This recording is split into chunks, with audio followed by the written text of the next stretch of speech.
I mean, again, he doesn't know who Gabriel is, right? Because he didn't come from an Abrahamic faith.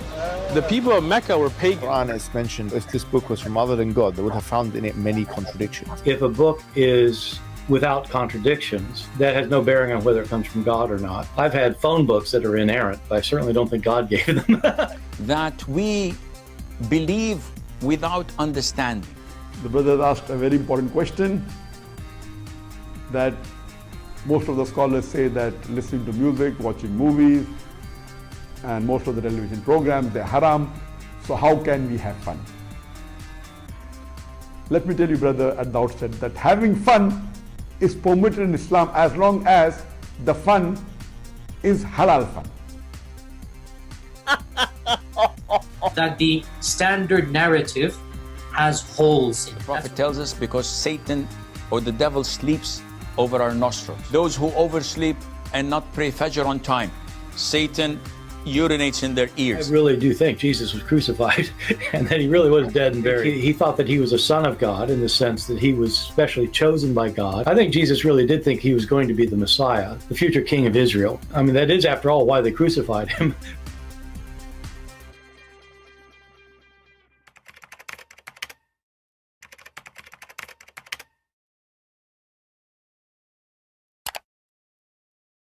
All right, hello everyone, and peace of Christ all of you. Please invite your friends, and if you are a Muslim, invite your 4 wives and 60 kids.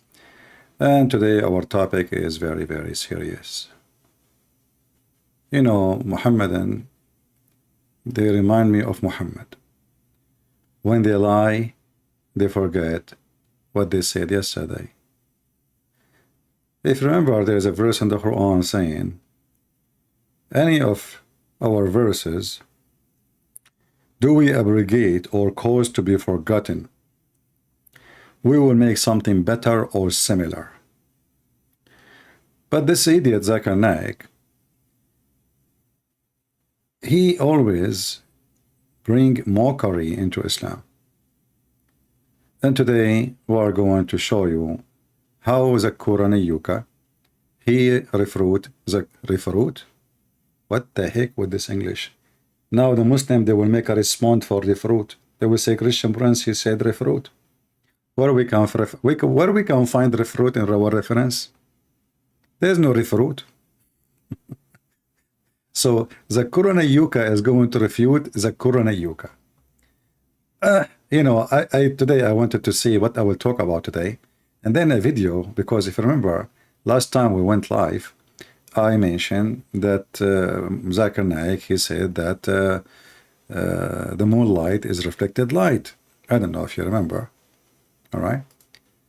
The Quran mentioned the light of the moon is reflected light 1400 years ago. And today, when I open my computer, YouTuber Nayuka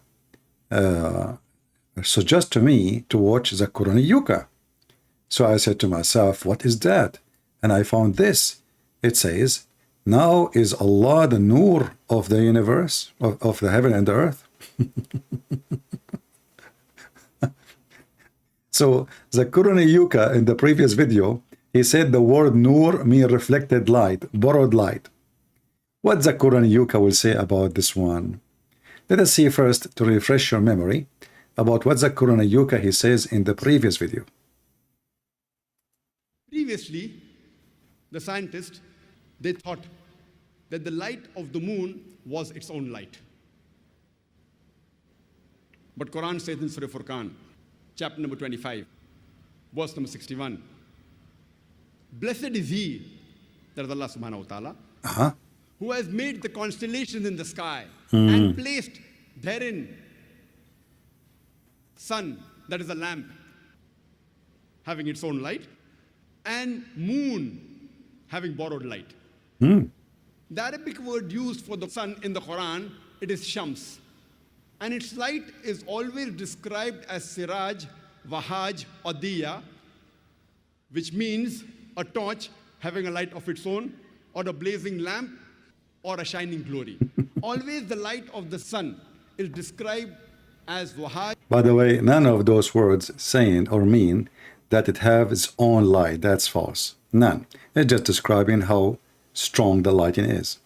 Anyway, The guy don't even speak Arabic, but he want to teach people what the word mean. But anyway, continue. Siraj or diya, meaning a light of its own. Ah.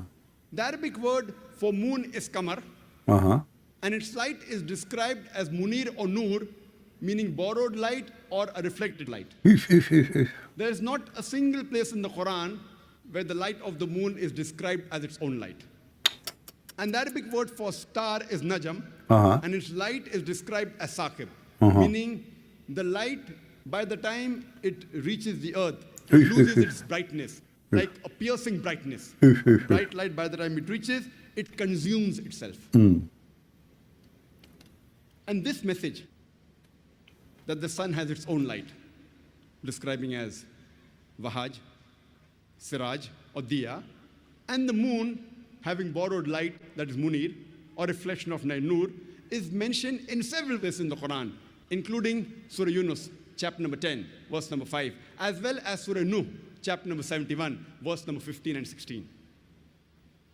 So now it's confirmed that the word Nur mean reflected light. Be my witness, Muslims. This is the same potato. He make a video and look at the title. Now is Allah the Nur of the heaven and the earth? My questions with Dr. Zakir Naik. You said that. I mean, can you believe the stupidity level? How you just said that the word Nur is a reflected light, and now you are making a video saying Allah is the Nur of the heaven and the earth. How he can be the Nur of the heaven and the earth if the word Nur mean reflected light and mean borrow light? So Allah himself, he borrow light, therefore he cannot be the light. Tell us how Allah is the Nur. Allah reflects light, and he's made a Nur. A little kid get him busted.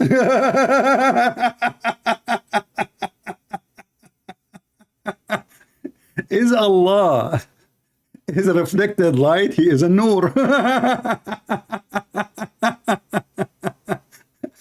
Hey kid, who sent you? I didn't really understand that. The brother posed the question, he didn't understand my explanation. The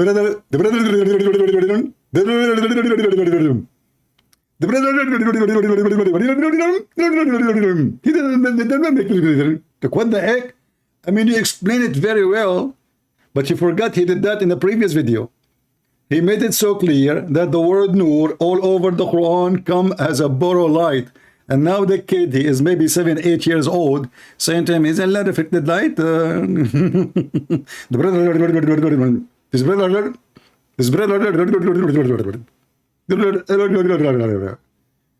What?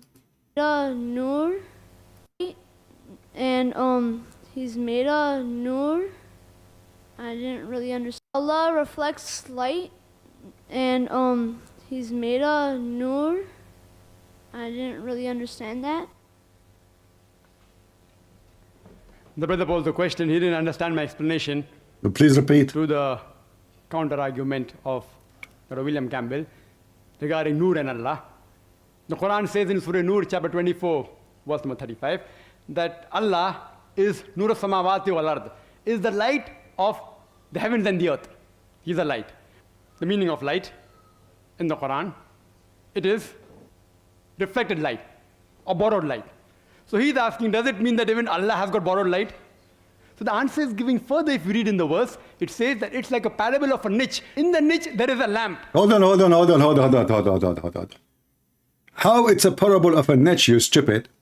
If you said he is Nur, you see how they lie. Look, just to show you, you know, I mean, the low class, the trashy. He tried to save his ass from the embarrassment.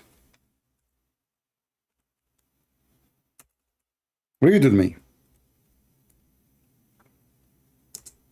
He didn't say the parable. The parable come after. And you find in the Quran all over. Chapter 5, verse 15. Chapter 9, verse number 32. Chapter 24, verse number 35. And this is the one he is quoting. but all over it says he is Nur. The parable come after. He said he is the light, he is the Nur of the heaven and the earth. And the parable, the example of his light is the following. So either you have to admit that you are a donkey when you say the word Nur mean reflected light, trying to make out of a mistake in the Quran as a miracle 1400 years ago, or the word Nur, as you said, it means reflected light, and Allah is reflected light. And if we read after, you will see it says Allah is the Nur of the heaven and earth. And then it says the parable of his Nur is the following. But you will notice even that is not his light, because here we have a lamp, we have a fuel, we have etc. So this cannot be your light. You see, if I have a lamp, that lamp is not the light of the lamp. No, it's not. It's what is burning in the lamp if we are using oil. If we are using electricity, this is the light of the resistance of the electricity. This is not the lamp itself giving light. Otherwise, without electricity, this lamp can give nothing. And the electricity have to have a generator to make the current run. And then we have a kind of a resistance. We use some material which is, when high resistance go through it, that cause a shiny light. So in either way, the Nur he used, and he confirmed in the previous video that the word Nur appear all over the Quran. All over the Quran. And always come as a word mean borrow light. Now when a little kid, he is 8 years old, he said to him, I don't understand how you say that Nur is a borrowed light, yet Allah himself is a Nur. You see, he is not saying his Nur is likeness, he said he is Nur. And that is all over the Quran. As you see, I'm showing you tons of verses. You see, not only here. Chapter 6:18. They want to distinguish the Nur of Allah. They want to distinguish the Nur of Allah. The word here is Nur.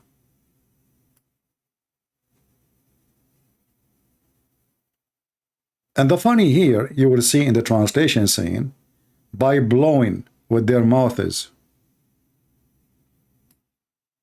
Do you see it? So the Nur of Allah is not even a Nur. It's just a fire. And this is why in the previous verse, Allah himself supposedly explained to us his Nur, that it is a burning light in a niche. No fire is touching it, for it is the fire by itself. Which means you do not need to light it up. It is lighted up already. So he made a stupid mistake, and now he is trying to cover it up. And this is why we are laughing. Now those who want to make videos, you can make a short video about this topic alone, and we are done with this one. Do we have any Muhammadan would like to call us? Do we have any Muhammadan who would like to call us? You see, the Quran is full of miracles. I mean, who can deny that?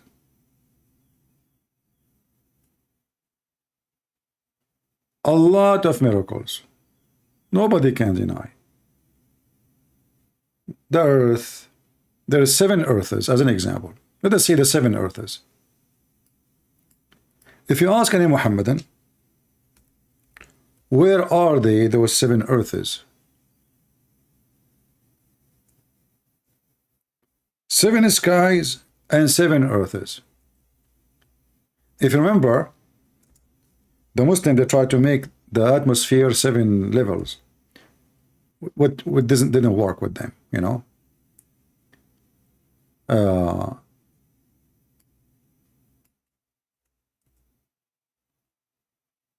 If you read the Quran, the word 7 appear many times. You know, Muhammad always, he's stuck with number 7. He heard in the Bible the word 7. So we're like, okay, you know what? We keep repeating it. So all of those you see in yellow, those is the word 7. 7. All right? So Allah, He created in chapter 65, verse number 12, 7 skies and 7 earths. 7 skies and 7 earths. Who is a Muslim can tell us what is the 7 earths are? Do we have any Muhammadan would like to join us?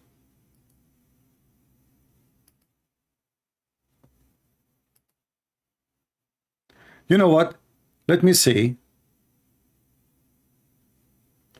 7 heavens is not earth. Mansour, it's in front of you, Mansour. Mansour is a blind man, like he's a prophet. He don't read what in his book. And actually, it looked like he never knew what his book is saying. So look what Mansour is saying. Thank you, Mansour, for your smart opinion. You must be the smartest in the family. This is the answer of Mansour. 7 heaven is not earths. You need to read opinion of the Muslim scholars. It's in the front of you, Mansour. It says, He created 7 skies and from the earth similar number. Do you see it? Mansour, do you see it? And of the earth similar number. Do you see the word number? So there are 7 skies and there is 7 earths. So don't tell me you bring a scholar. I am the scholar. Why you don't let your scholar call me so we can scholar together? Everybody scholar, everybody. I mean, in Islam, who is a scholar? You have to be an idiot, ignorant, and that they will call you scholar. You grow a beard. You tell them eat 7 ajwa and eat nagla seed, and then call them and ask them about salamander. He will say to you, salamander is the enemy of Allah, and he tried to blow fire of Abraham. You are a scholar. Where we can find the 7 earths, and what is 7 earths? Remember, he created 7 skies. 7 skies.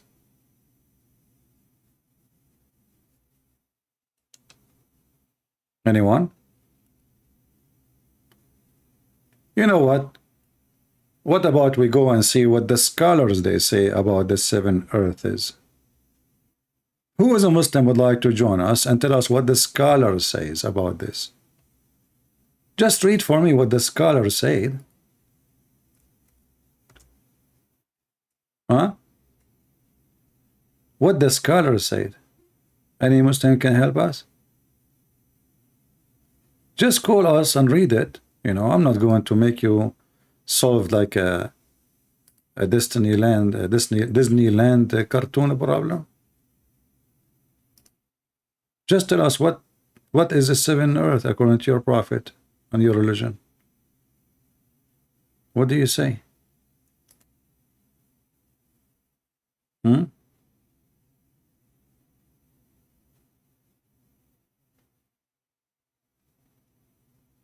Only Muhammadan?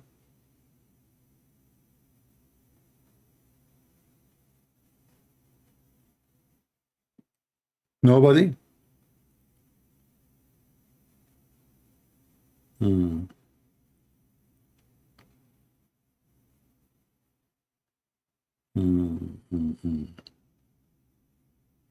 Let us see. I mean, who can explain things better than Muhammad? What do you think, guys? I think Muhammad is the most capable person to explain things. Let us see. Hold on. I will see if I can find reference in English.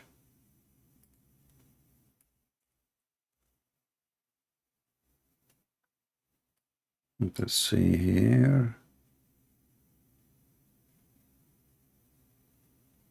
Yeah, maybe this one is not in English.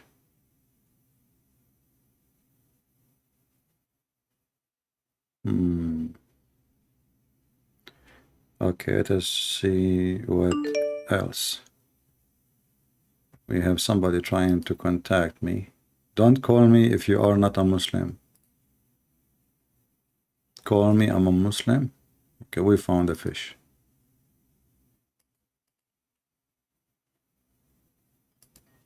Let us see.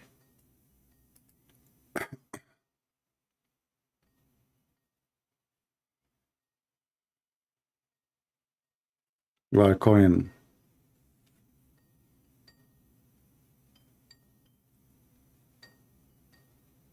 He's not answering. Answer, Abdul.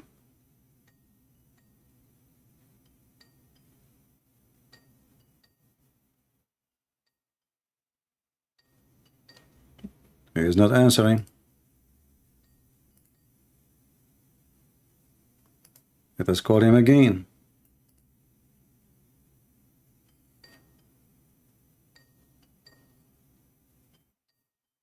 If you are a Muslim, you'd like to join us, please feel free.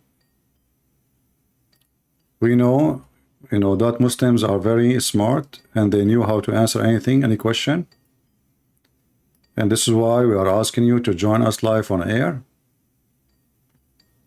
so you can explain things for us. Only super smart people believe in Islam. Only. You will not find the stupid ones believe in Islam. No way. It's mission impossible. This guy is not answering. If I call you one more time, you don't answer, I will block you. Hello? Yeah, you are calling me. You said you are a Muslim, aren't you? Hello? Hello? Why you hang up? I mean, this guy, he said, call me, I'm a Muslim. I call him, he hang up. What the heck? Why you hang up? Weird people, man. Look at this. Call me, I'm a Muslim. You call the guy, he hang up.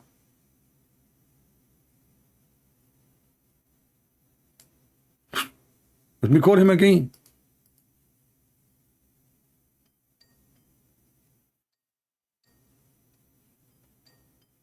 What's wrong with people?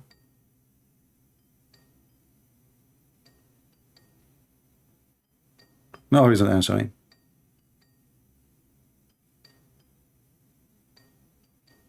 Look like he is very smart.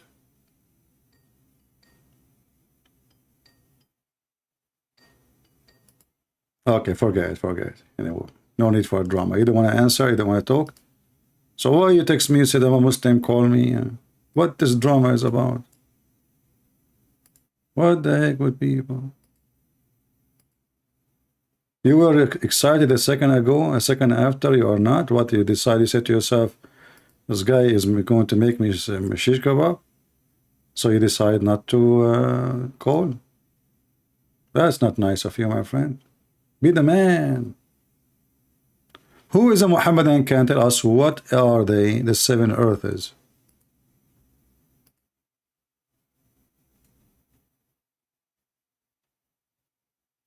Yeah, he left Islam before we started the argument.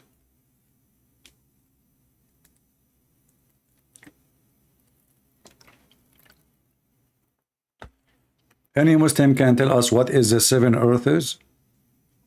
Are they above us or underneath of us?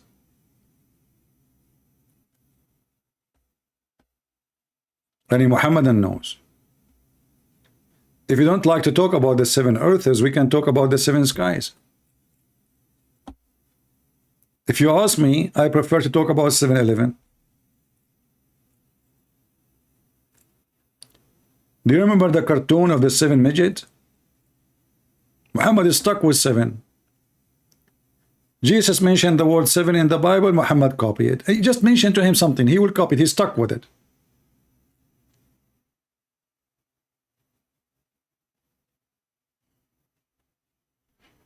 Seven earth, 7 sky, 7 verse, 72 version, and even 72 is taken from the Bible.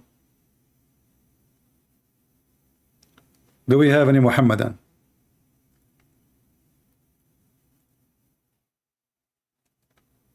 Somebody says I'm from Japan. How you know?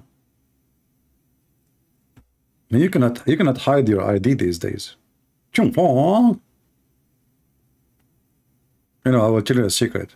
You know, I used to be the emperor of Japan for 3 years, and then I made a mistake. You know, when you are the emperor, you cannot marry someone she is not from your level. You know, so I married the emperor of China. She was a female at that time, but because she is an emperor from China, she is not in my level. You know, Japanese are very racist. So they fire me from Japan, and then I became the emperor of China. This is why I changed my name, like to Chong Li. You know, everybody there, his name is Li. Anyway, so I mean, I have my brother Li, and you know, even the wife I married her name is Li. So I said to Li, what do you think should do, Li? She said, Lou. She started speaking French, because, you know, in French you add Lou in the front. This is coming from the China. Lou, you should get out of here, because if you Li, stay here, you know, this is Lou and Li. If you stay here, the Japanese will come after you, and they will, like, kill you. So I said, okay, you know what, I'm going to leave I'm not going to be the emperor of China. I decided to go to the seventh heaven, which is located in Somalia. In Somalia, I opened a pirate company, you know. I became the emperor of pirates. Business is so good. We hijack, you know, ships, free, like, you know, anything, like you just name it. We got a free rice, a free zucchini, free, you know, even kimchi from Korea, we got it for free. And then, brother, all of those, by the way, are true stories. Then one day we went to do piracy with my men. I have a big army of pirate. You know, they are like 3 people. So I took my army, 3 people, and we went to attack a ship. But then the waves and the storm came, and then the storm threw us in an island. And then when we are there in the beach, we saw a woman. She is covered by hair. I asked her, what's your name? I was afraid she would say to me, I'm Li, which means my previous wife from China following me, you know, because I ran away from there. And maybe she is like growing hair, so I will not notice her. She said, no, my name is Jassasa. The second I heard the word Jassasa, I remember Prophet Muhammad, peace be upon him. And I said to myself, you used to deny what the Prophet said, and now here we go. Jassasa is right in the front of you. So I told the Jassasa, what do you want? She said, either you convert to Islam now, or I will do something very harmful for you. I said, what? She said, I will make you do ablution the same as the Prophet used to do. I said, no, please. She said, no. You have to jump in water, have dead dogs and women blood from period and stinky garbage. Which one you do? You convert to Islam, or you jump with water, have dead dogs and women blood from period and stinky garbage? I said, you know what? I mean, garbage and stinky garbage and dogs and etc. is way better than converting to Islam. Okay, take me there. She was shocked, like, you know, what the heck? He preferred to jump like the Prophet with stinky water and garbage and dead dogs, better than converting to Islam. Now she changed it. She said, okay, you know what? I just received a fax from Jibreel. No, we will not do that to you. You have to drink camel urine. Otherwise, you have to convert to Islam. I said, what the heck? You know what? I will drink camel urine, but I will not convert to Islam. I mean, all kinds of torture. You can imagine, you know, Islamic torture. She said, okay, you know what? I just received another fax, so we will not give you camel urine. You have to eat 7 ajwa and then drink poison. Prophet Muhammad, he said, if you eat 7 ajwa and you drink poison, nothing will happen to you. I said, no problem. I will eat 7 ajwa and I will drink poison, but I will not convert to Islam. She said, no, hold on. I just received a fax. Look like all those things will not work with you. I will marry you to 4 women and you will have 4 mother-in-law. I said, please, I will convert to Islam. I will say Shahada right now. No 4 women and no 4 mother-in-law, please. Please, just, you know, like, and then like she was like, finally we were able to convert him to Islam. You know, I was really like, what the heck, 4 women and 4 mother-in-law? What? No, convert to Islam is better. And then, you know, like I was naive, I did not know what would happen. So I convert to Islam, and they said to me, now because you're a Muslim, you have to marry 4 women. I said, but I convert because I will not avoid, you know, avoid the torture of 4 wives and mother-in-law. They said, no, the Prophet says, my religion is the religion of ifin. So if you don't do ifin, you are not a Muslim. So anyway, I said to them, okay, if you all, and I decide to take a bicycle and I fly, you know, and nobody, you know, excuse my language. And then I went to a country far away in New Zealand. New Zealand, the reason they call it a New Zealand, because they receive news from Prophet Muhammad about what? About there's a guy, his name is a Christian prince, is coming to you. And this is why they call it a New Zealand. You know, I was like the newest news coming to them. Before that, they never receive news. I went to New Zealand. And then when I landed in the beach of New Zealand, in the middle of the desert, in Kuala Lumpur, you know, I found like a lot of people waiting for me. They said to me, are you Christian Prince? I said, yeah. They said, okay, you know what, we have a scientist, his name is Darwin, and he is trying to make a study to see what is the origin of monkeys. I said, what does have to do with me? They said to me, aren't you relative to Prophet Muhammad? I said, no. They said, aren't you from the Middle East? I said, yes. They said, aren't you an Arab? I said, yeah. They said, so you are a relative. So they captured me and they took me to the guy. His name is Darwin, peace be upon him. You know, like they put me in a cage and he started making a study. He wrote, start writing down. Middle Eastern, they have a lot of fur. You know, I said, this is not fur you eat it, this is hair. We don't have fur. Hello? You know? Anyway, he's just idiot, you know, he don't listen to you. And then he says, Middle Eastern, they use their hands when they eat, which is true.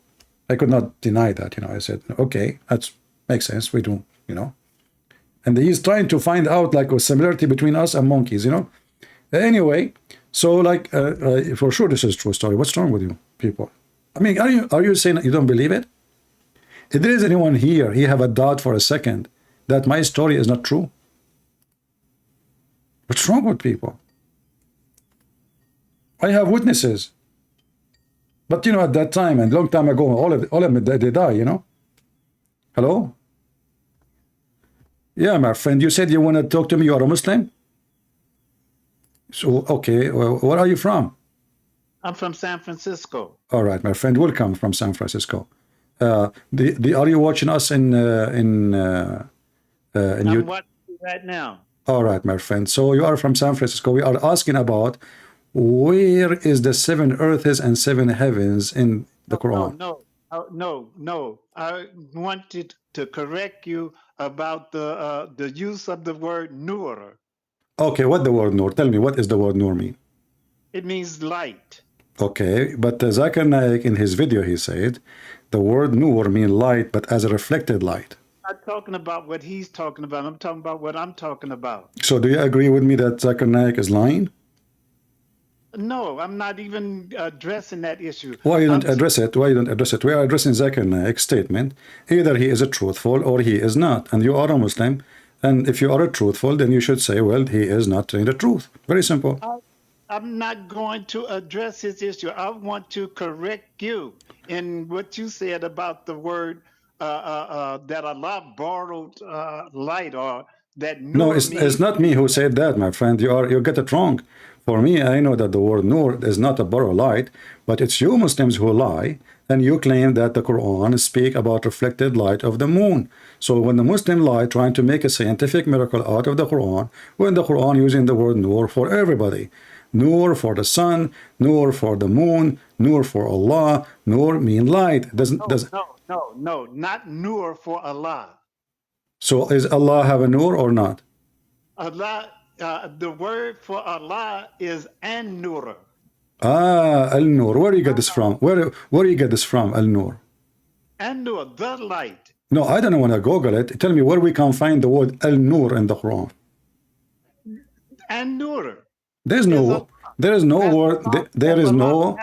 is no such a word in the Quran saying that Allah is Al-Nur. Can you show me the verse? It says that the An-Nur is Allah's attribute. Allah and Nur is his attribute? Yes. No, he doesn't say Al-Nur, it says Nur. No, I'm telling you about Allah's attribute. Okay, how it is an attribute of Allah if Nur is attribute of the moon, attribute of the sun? No, not Nur, and Nur. My friend, do you know what Al mean? Do you know what Al mean? Do you know what Al mean?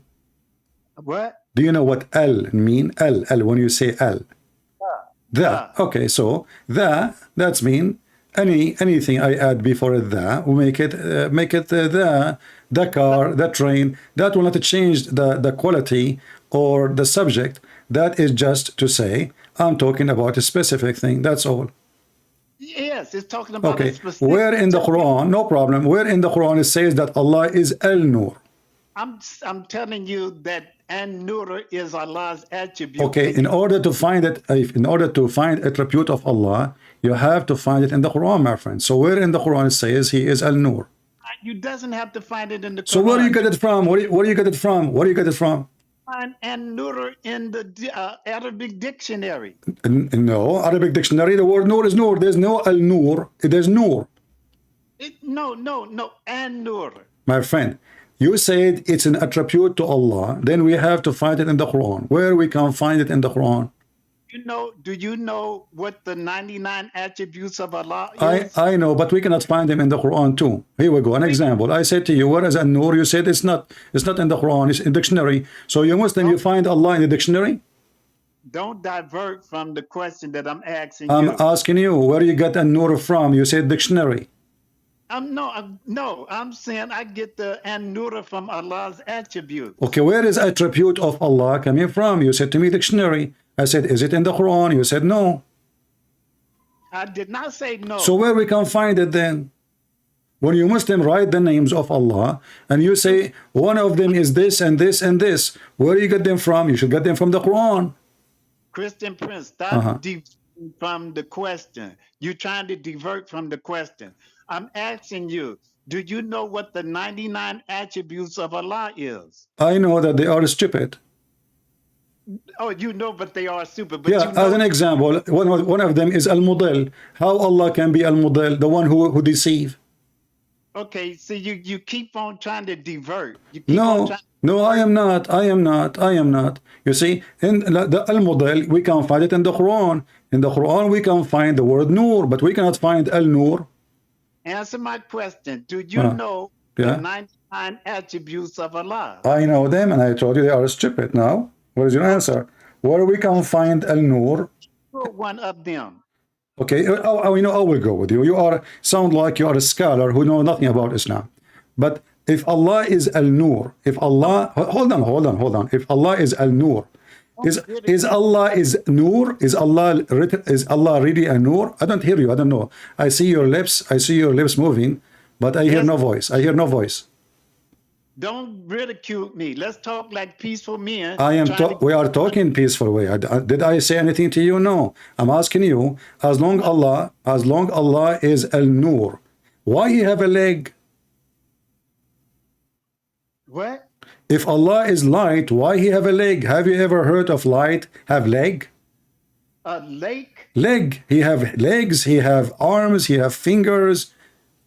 Okay, you know better than to. No, you give me the answer. No, I do not know better. You know better, my friend. You know better. Better to even make a statement like that. You know, it's not talking about physical leg. No, it's talking about physical leg. Okay, I'm going to show you. Okay, hold on. Let us see if it's physical or not. Here we go. I'm going to put the hadith for you in the screen. Look with me, please. No, do not go to hadith. Why not? Why does it hurt your feeling? Does it? We know. The Quran is corrupted too. Who? Okay, why the hadith is corrupted? Why the hadith is corrupted? We know this. You know this. Why you? I know.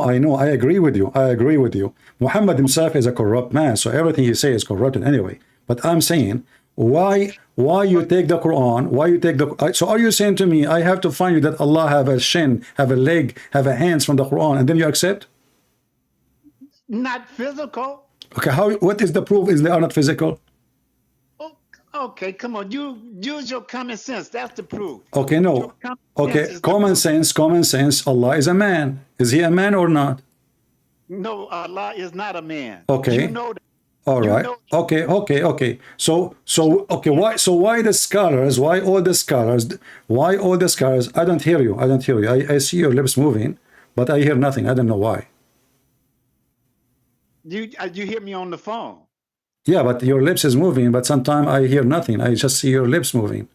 You hear me on the phone. So I know you're on the phone, but I don't hear you. Video. Just talk to me on the phone, and let's talk like two peaceful. No need to repeat ourselves. Okay, so when Allah he says, "I created Adam by my two hands," is Allah creating Adam by hands, or no? Okay, hand is power. Power. Okay, so. Okay, so why all the Muslims? Why all the Muslims? They say no. Allah He used His hands. Are you a new? Are you a new scholar in Islam? Are you like better than the scholars? Hey, look. Why are you trying to ridicule me? No. I'm asking you. What is your authority? I mean, we can show you Ibn Kathir, Al-Qurtubi, At-Tabari, Al-Jalalain, all the scholars. Who are you? You know, in order to take you over them, you have to tell me who are you, what is your authority, so you can explain to me the Quran better than them. So Allah can give His knowledge to any He choose. But do you know how to read the Quran? Do you know how to read the Quran? Yes. ذلك الكتاب لا ريب فيه هدى للمتقين الذين يؤمنون بالغيب ويقيمون الصلاة ومما رزقناهم ينفقون. Is that Arabic? والقرآن الحكيم إنك لمن المرسلين. Is that Arabic? Is that Arabic, my friend? Huh? Is that Arabic? Yes, it's Arabic. Well, I can tell you don't speak Arabic at all. I mean, this is giving me rubbish. You are trying to make a sound of Arabic, but it's very broken, very bad. You know? No. Okay. You said ذلك القرآن لا ريب فيه. You do not even know how to say the verses. Listen carefully. So how the Quran لا ريب فيه, and you just told me that a scholar, they say he have a shin and he have a leg and he have a hand, and yet you say the opposite. You say no, it's metaphorical. So how it is لا ريب فيه, which means there's no doubt about it. It is clear. And then you say to me, well, I have a different opinion and understanding of the Quran from all those Muslims. Obviously, the Quran then against the verse you gave me. Because if the Quran is clear, then you should not say what you are saying. You should agree with the rest of the Muslims. The Muslims should agree what the Quran is saying. So if the Muslims say Allah have hands, and then you say, no, Allah don't have hands, mean power, that is funny. Why you have a different meaning? Why you have different meaning? If the Quran, there is no doubt about what it's mean. Christian. Okay, go, I'm listening. Okay, you are a very intelligent man. I listen to you all the time. You are a very intelligent Christian. Okay. And I know you know doggone well what I'm talking about, and you just trying to ridicule me and make me look like I don't know what I'm talking about. You don't know what you are talking about. Prove me wrong, my friend. Prove me wrong. Prove me wrong. You just mentioned to me a verse says, this book have no doubt about it. You are the one who chose the verse, correct? But you just told me yourself that the scholars, you disagree with the scholars, you disagree with the hadith. So if the Quran have no doubt about it, then why you Muslims don't agree about it? Because of their ignorance. So you are saying to me that the Quran was wrong. The Quran should say this Quran is not wrong, but there is Muslims who they are the majority are ignorant. So now you told me that all the Muslims in the world, they are ignorant, and you are the only smart Muslim who know what the Quran is saying. Is that correct? But you're an evil person that you're going to sit up there and make that judgment against me, saying that I said that all the Muslims you are saying that you said I said to you the Muslim, they say Allah have a leg.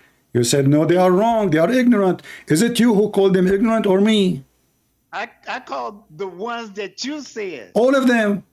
All the scholars agree, my friends, all the Muslim scholars agree that Allah have hands, Allah have a leg, Allah have 5 fingers, even your prophet. You see, you yourself, You yourself, you denied even the statement of your prophet, and the excuse is it is corrupt. So you just said to me, we Muslims, we lie about what the prophet said. So you even lie about your prophet. Your prophet did not say that according to you. What we Muslims, we fabricate hadith about the prophet because we are a bunch of liars. So you're accusing your brothers and sisters in Islam to be a bunch of liars, and all what the prophet said, he did not say. All of those stories is made up by Muslims. They are a bunch of liars. It's an evil thing that you are doing right now. You just told me I'm smart a second ago, and now you are saying to me you are doing evil thing because you cannot answer me. I am asking you, my friend, why you are calling the Muslims evil? Because when you say they fabricated the hadith, that mean all Muslim will go to hell. Isn't it your prophet? He said that the one who fabricates something I did not say, he will sit on a chair of fire in hell. Are you afraid to let me talk? You are talking. Go ahead. Did I mute you? Yes, you did. No, I did not. Because you keep talking over me. Because my processor is so fast. This is not my fault. To let me talk. Okay, go. But I want you to tell me exactly why you say the Muslims are a bunch of liars. Because all of them, the majority, agree. Allah have hands. Allah have legs. Go ahead. Okay, can you play back where I said all the Muslims is lying? No, you said they are ignorant, the one who says that, but all the Muslims, especially the Sunni, agree that Allah, he have hands and legs and foot. Prove to me that all the Muslims say that. Prove to me that the scholars. I can show you all the scholars. What do you want? Ibn Kathir, Al-Qurtubi, Al-Tabari, Al-Jalalain, Ibn Abbas, who you want? No, I want all of them. I want all of them. Okay, no problem. Which one you want? We start one by one. All right, here we go, guys. All of them. Okay, no problem. The Muslim women that you claim that I said are false. All the Muslim men, all the Muslim women, all the scholars. Okay, my friend. I'm going to hang up on you because I'm going to play a video. If you don't mind, I will call you back after I play the video. Is that okay? Hello? Do you hear me? I hear you loud and clear. Okay, I'm going to hang up on you for just a few minutes, and I will play a video, and you listen to it, and you call me back, or I will call you back. Is that okay? No, you call me back. Okay, I will call you back, Your Majesty, no problem. Okay. No, you call me back, no problem. I will call you back. Yeah. Here we go. You call me back. I mean, what we can do. Okay. His book describing himself. Okay, so this is your sheikhs. Here we go. Let's see. This is an example. And I like it when the Muslim, he tried to say he did not call all the Muslims liars. You did. Those are your sheikhs. Those are not YouTubers. They grow beard. It's a bigger than your size. And let us see what the sheikhs are saying. It's not me. It's not the Christian Prince saying that. Allah Azza wa Jal attributes of humans, and the answer is no. Allah mentioned Azza wa Jal in his book describing himself a number of attributes that we believe in. So Allah Azza wa Jal tells us in Surah Ar-Rahman, وَيَبَقَى وَجْهُ رَبِّكَ. Allah Azza wa Jal. And this is what I call myself and all of my brothers and sisters. Recite the Quran. Get your best knowledge from the Quran. Don't devote 5 minutes a day, 10 minutes a day to the Quran. No, devote more, an hour and a half to recite the Quran and to learn what it says at the same time. Now, in the Quran, Surah Ar-Rahman, Allah Azza wa Jal says, وَيَبْقَى وَجْهُ رَبِّكَ ذُو الْجَلَالِ وَالْإِكْرَامِ. Everything will be perished except Allah Azza wa Jal. And here Allah Azza wa Jal is referring to himself by saying that his face will remain, which means Allah Azza wa Jal subhanahu wa ta'ala will not perish. He is the first without a beginning, and he is the last without an ending. Azza wa Jal. He's the creator of the all, what you see and what you do not see. And he's not created, and he does not die, and he does not have an ending, subhanahu wa ta'ala. So Allah described in the Quran that he has a face. Allah described in the Quran that he has two hands, when he addressed Iblis, Satan, and he told him, what prevented you from prostrating to what I have created with my 2 hands? So this is what Allah described himself. Allah says in Surah Al-Qalam that on the day of judgment, Allah Azza wa Jal would uplift and show his leg. وَيُكْشَفُ عَنْ سَاقٍ وَيُدْعَوْنَ إِلَى السُّجُودِ, and they are called to prostrate, and everyone prostrates except the hypocrites. All the believers would prostrate, and the hypocrites will try to prostrate, and their back goes one piece, and they will be thrown into hell. Allah tells us about himself subhanahu wa ta'ala that he has an eye. The Prophet tells us that Allah Azza wa Jal has fingers. When he says, "Oh Allah, the hearts are between 2 of your fingers, you flip them as you wish. Oh Allah, make my heart steadfast on your religion," and so on. These attributes, one would say, "Akhi, this is similar to humans. How can we say this to Allah?" I say, I seek Allah's forgiveness. So did you see the attribute of Allah? Allah have a shin, Allah have a leg, Allah have a foot, Allah have 5 fingers, Allah have hands. And those are the Muslim Sunni. Those are the majority of Islam. This is Saudi Arabia, my friend. Let me call you back.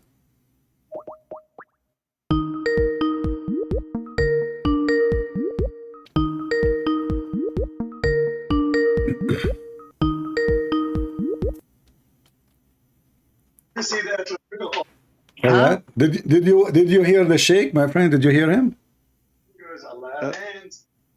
Did you watch the Sheikh in the TV? Hey, that's why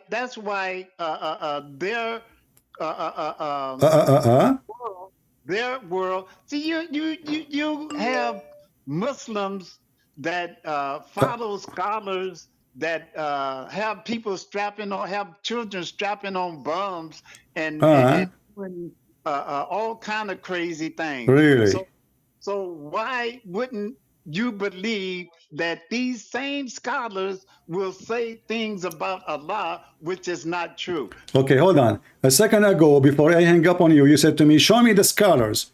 And now I showed you the scholars, and now you are calling them names. You describe them as a criminals. You bad mouth the guy. You don't even know the guy. You bad mouth the guy. You know, all of this because you want to deny that your God Allah have 5 fingers. He is a lizard, not a human, and he have a shin. You know, my friend, there's no proof that Allah is a man anyway. There's no proof Allah is a man. But obviously Allah have a physical body part, and all the Muslims agree. And now because you are in pain, you do not know your religion. Okay, let me ask you. Go again saying all. There you go again saying all. And then you show me one Muslim. I will show you 1 million. Is that what satisfy you? You will say to me they are ignorant at the end. I will show you more. Do you want me to hang up and play for you tons of videos? No. So what I will do then? What I will do? What I should do? So those are the ones who teach Islam, not you. You are nobody. I mean, do you have a qualification? Are you a sheikh? If you are a sheikh, tell me your name, my friend. I'm like Adam. You are like Adam? Someone that Allah created from nothing. Okay, hold on. Adam is created by Allah. Is that correct? Allah created by Allah. Adam was created by Allah. Is that correct? No. Can I talk? Yeah. Can you mute the YouTube so you don't hear me twice? Okay. Can I talk? Yeah. You can talk. Go ahead. Ready to let me talk? Please go ahead. Okay. Do you believe that the Bible, the Torah, and the Holy Quran addresses itself in symbolic language, in metaphors, in figurative language? Do you believe that? Not in the Quran. When the Quran say to you 70 versions, there are 70 versions. Just ask you a question. Yes or no? I just said not the Quran. I just said not the Quran. And not only that, when Allah want to make a parable, he say it's a parable. He's trying to copy Jesus. Muhammad is fabricating a book. So he say this is a parable. If it does not say it's a parable, then it is not a parable. So I'm asking you now, when Allah, he created Adam by his 2 hands, is that a parable? I'm asking you to answer my question first. I answered you. I said not in the Quran. The Quran, when Allah, he says 2 hands, it's not a parable. Okay. Listen. Let's make it simple, me and you. I'm not going to ask you a question, but you mentioned to me Adam, right? Yeah. You mentioned to me Adam. Okay. Did Allah order the angels to bow down to Adam? Yes or no?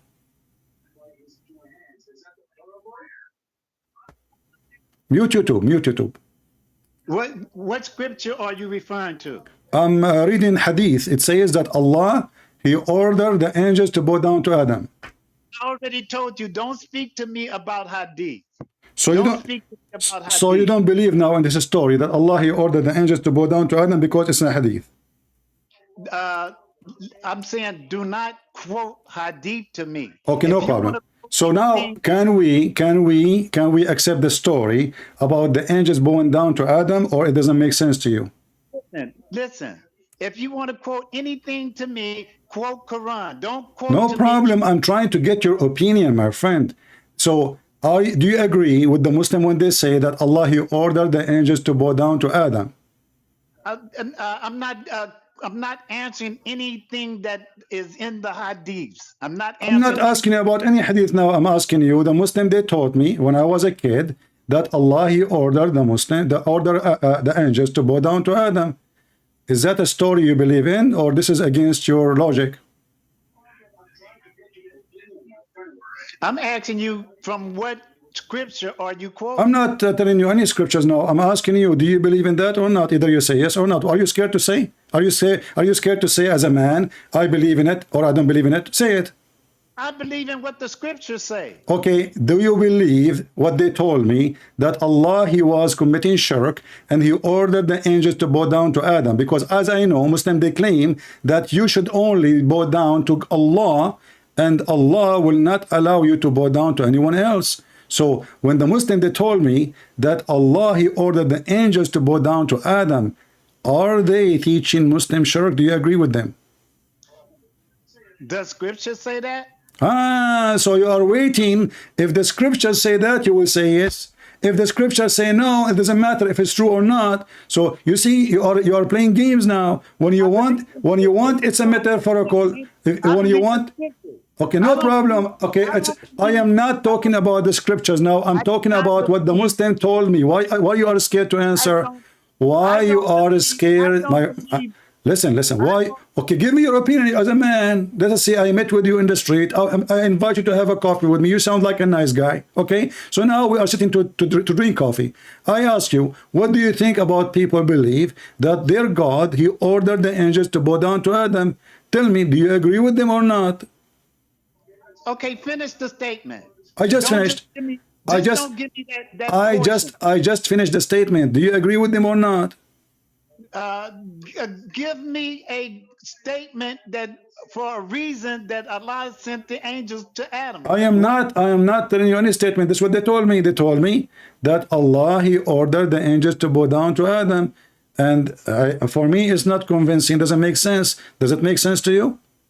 I have never heard that before. Okay, now you heard it. So what you will say, do you agree with it or not? Make sense to you that Allah will make angels bow down to a man? I would have to talk to them and ask them where they get it from. Do you have to talk to who? You have to talk to who? In order for me to judge that statement, I would have to speak to them and ask them where did they get that statement from. Okay. The sheikh told them that, the sheikh. I don't believe in all the sheikhs. So you are saying, so now you are saying this does not make sense because it doesn't make sense, right? So I agree.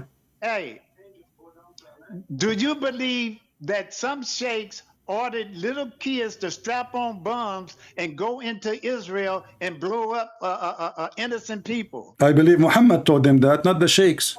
Muhammad did not. We can go for that later. Let us finish this one. Why you are trying to change the topic? You are my friend. You are a grown man. You are a grown man, and you graduated from high school with PhD degree. So I'm asking you, do you agree that angels bow down to Adam? Do you agree with such an action? Yes or no? I'm not going to answer that until you answer my question. Why you don't want to answer? Are you scared to answer? Because you don't answer my question. Is your mother-in-law behind you? You are worried if you answer you will be in trouble? Answer my question. Is your mother-in-law behind you? So you are worried if you answer you will be in trouble. What? Is your mother-in-law is behind you and you are scared to give the correct answer? The correct answer to what? Okay, if somebody teaching his kids that Allah ordered the angels to bow down, should we follow this teaching, or this does not make any sense?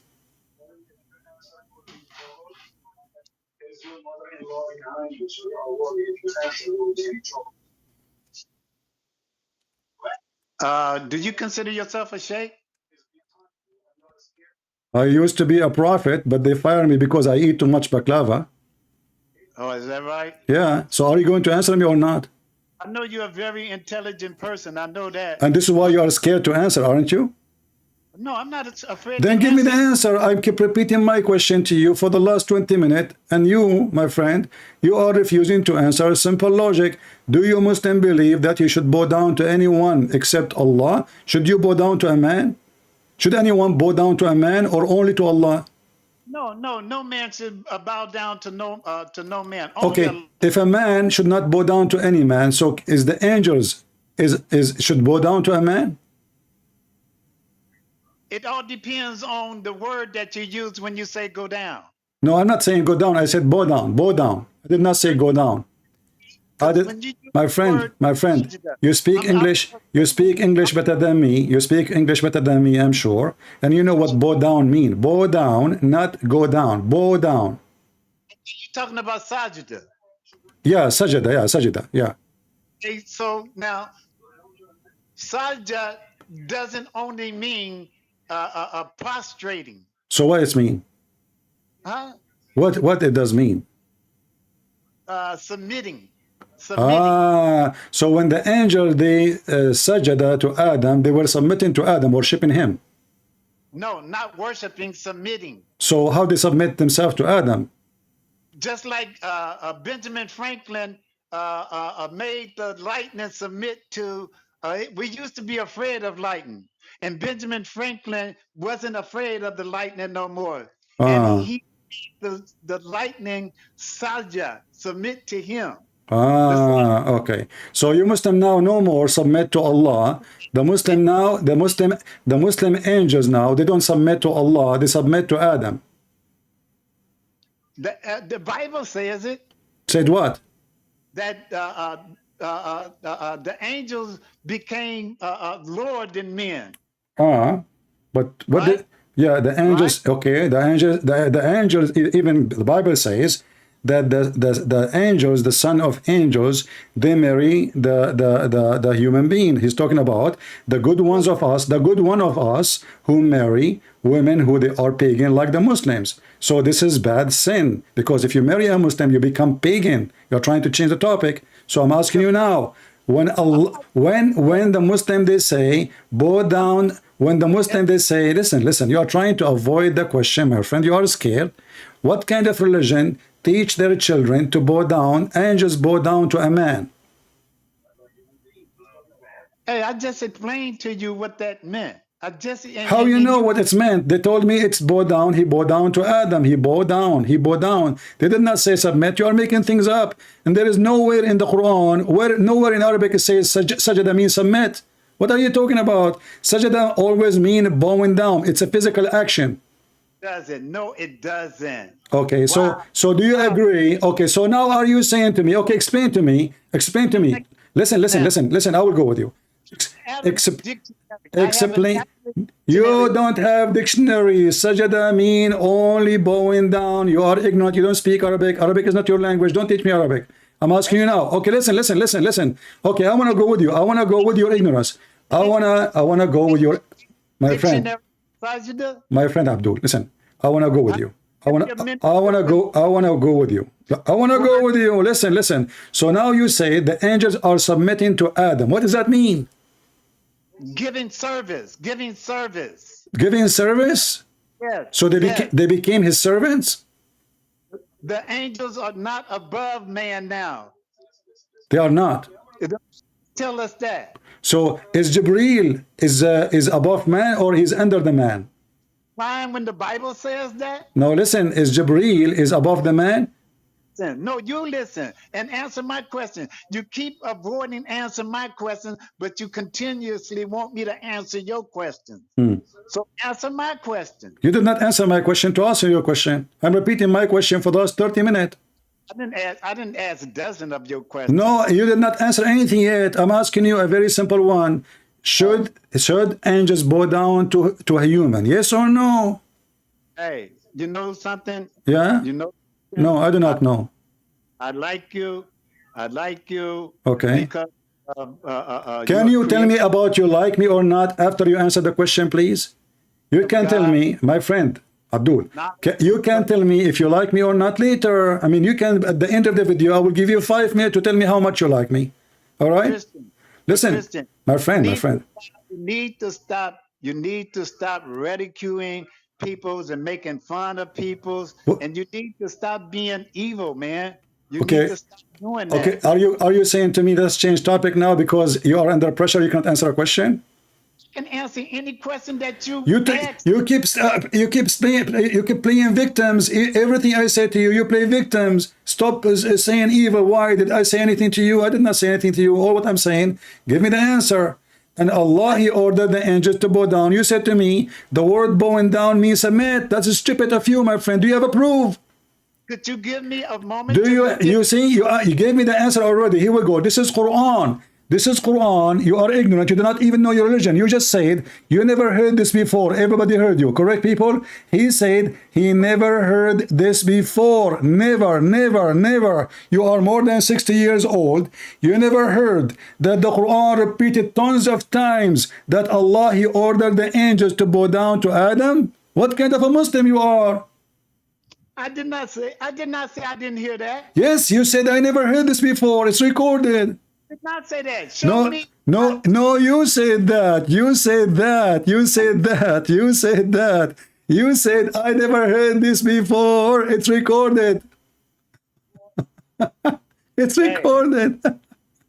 See, hey, you will lie just to get your point over, huh? My friend, you can play it after we finish. You can play your call to me after you finish. Everybody heard you. You said you never heard this before. Whoever is listening to your program know that I didn't say that. Okay. You wanna bet? You wanna bet? You know? That's another thing. Okay, no. Next time I go live, I will play your video. You yourself saying, I never heard that before. I said that about what you said about the angels going down to Adam. Yes, this is what I'm saying. You said you never heard this before, but this is in the Quran. You said to me, don't give me hadith, which means you never heard about it in the Quran. You asked me even, is that hadith or scriptures? Are two different things. No, you know, if you know it is exist in the Quran, you will not even say where it is. Allah did not order angels to go down to Adam. Okay, read for me. All right, read for me chapter 15, verse number 29, verse number 30, verse number 31. Make sajda. Make sajda. Make sajda. Yeah, make sajda. No, he said, isjudu. The Allah ordered the angels to make sajda. To make sajda. What is that?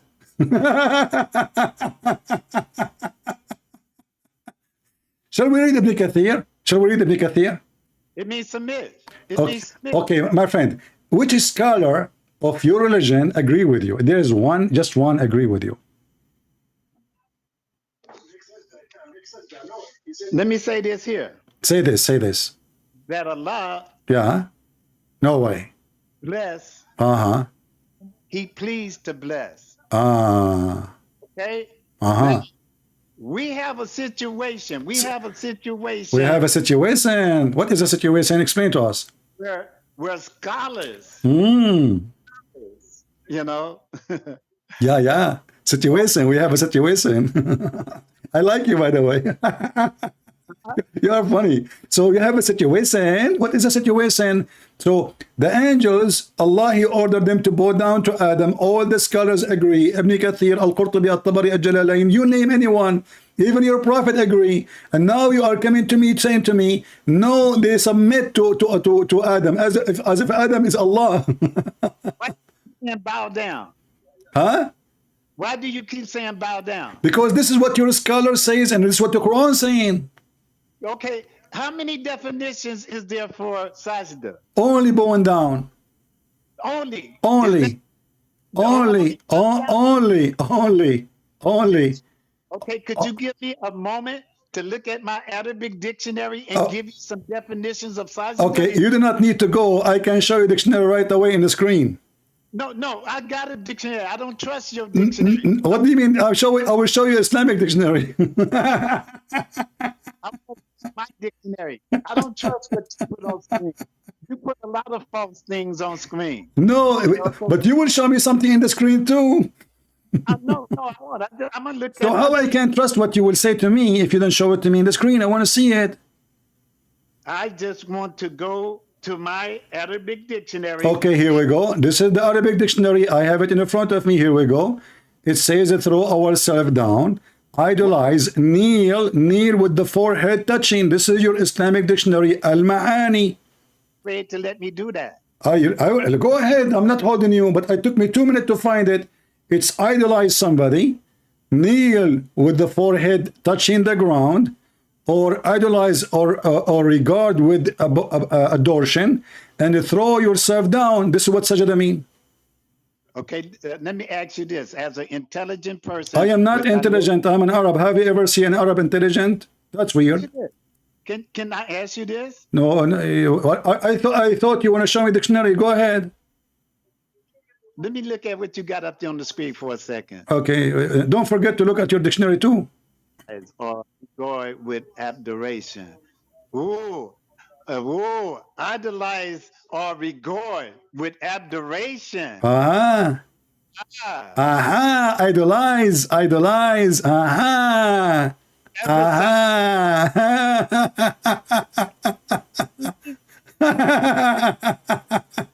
That's my question. Oh boy. Idolize or regard with what idolize mean? What idolize mean? Worshipping. What idolize mean? Worship idols. What do adoration mean? It's same as idolize. Same as idolize. You bow down to a king. You know he is. Adorations. You bow down to a king, for he is your master. He is in control of you. You bow down to God. You kneel, and your forehead is touching the ground. Wait. We're not talking about that definition. Let's talk about the other definition. What definition? There's no other definition. Here we go. All the definition in front of you. Adoration, to adore someone. Okay. To adore someone. This is not adoration only. This is idolize and regard with adoration. Keep saying idolize or bow down. What about the other? Okay, hold on. What is the translation you yourself read? What Quran you read? What translation for Quran you use? I do Ali. I do Yusuf Ali? Yusuf Ali? Yeah, Yusuf Ali. I do All Yusuf right. Ali. So if Yusuf Ali, okay, my friend, so if Yusuf Ali says bow down, that's mean we have to accept bow down. Do you agree? No. So what we will do now? Why Yusuf Ali will not say bow down? Ali used to say, Ummah means... Read. It says, they prostrated themselves all together. And here it says, they prostrated themselves all together. You prostrate to Allah. You bow down to Allah. Put that Arabic back. Put the Arabic back up there. Here we go. This is the Arabic. Here we go. فَسَجَدَ الْمَلَائِكَ كُلُّهُمْ أَجْمَعُونَ. No, put it up there. Put it up there. I put it. Here we go. Let me read it for you. Do you know Arabic? Let me read it for you. Do you know Arabic? Let me read it. I know Quranic Arabic. Oh, you know Quranic Arabic. That's good. Okay. I don't know conversation I know Arabic. Korean Arabic. Arabic. Hmm. That kind of frightened you though, huh? Go ahead. Go ahead. Yeah. Kind of frightened you, huh? Yeah. I'm very scared of you, man. You have it. Yeah. You have the ring of Solomon. Yeah. And how a black person will believe in Islam anyway? We will go for that after you finish. Go ahead. Read. Oh man, now we racist. Islam is racist. Yeah. Islam is racist. Islam says that the black, only white people will go to heaven. I will show it to you. Just finish this one, and we'll go there. Wow. Wow, you will see that. Okay, just wait. Yeah, wow. You are something else. Read. We will go there. Read. You want to go? Okay, I will change topic just for you. Here we go. Isn't it the Quran says that in the judgment day, Allah will make all Muslim white and all non-Muslim black? Who translation is that? I don't need translation. I am an Arab. Who translation is that? What translation you want? Tell me. What translation you want? What translation you want? Yusuf Ali. I show you Yusuf Ali. You want potato? I will show you potato. You want tomato? I will show you tomato. On the day, faces will be white and faces will be black. Wow. This is Quran. This is the Quran. Don't tell me this is a metaphor. You being a terrible person, man. My friend, chapter 3, verse 106. The Almighty will not forgive you. Well, I'm not going to say what the Almighty would do. There is no Almighty in Islam. You have an all Satan. Now read for me the racist Muhammad saying all people who they are not Muslim, Allah will make them black, and all those who they are Muslims, Allah will make them white. That's English. What English? This is Arabic. Here we go. Read it. Here we go. Read it Arabic. You claim you know Arabic Quran. Go ahead, read it. Chapter 3, verse 106. Go ahead.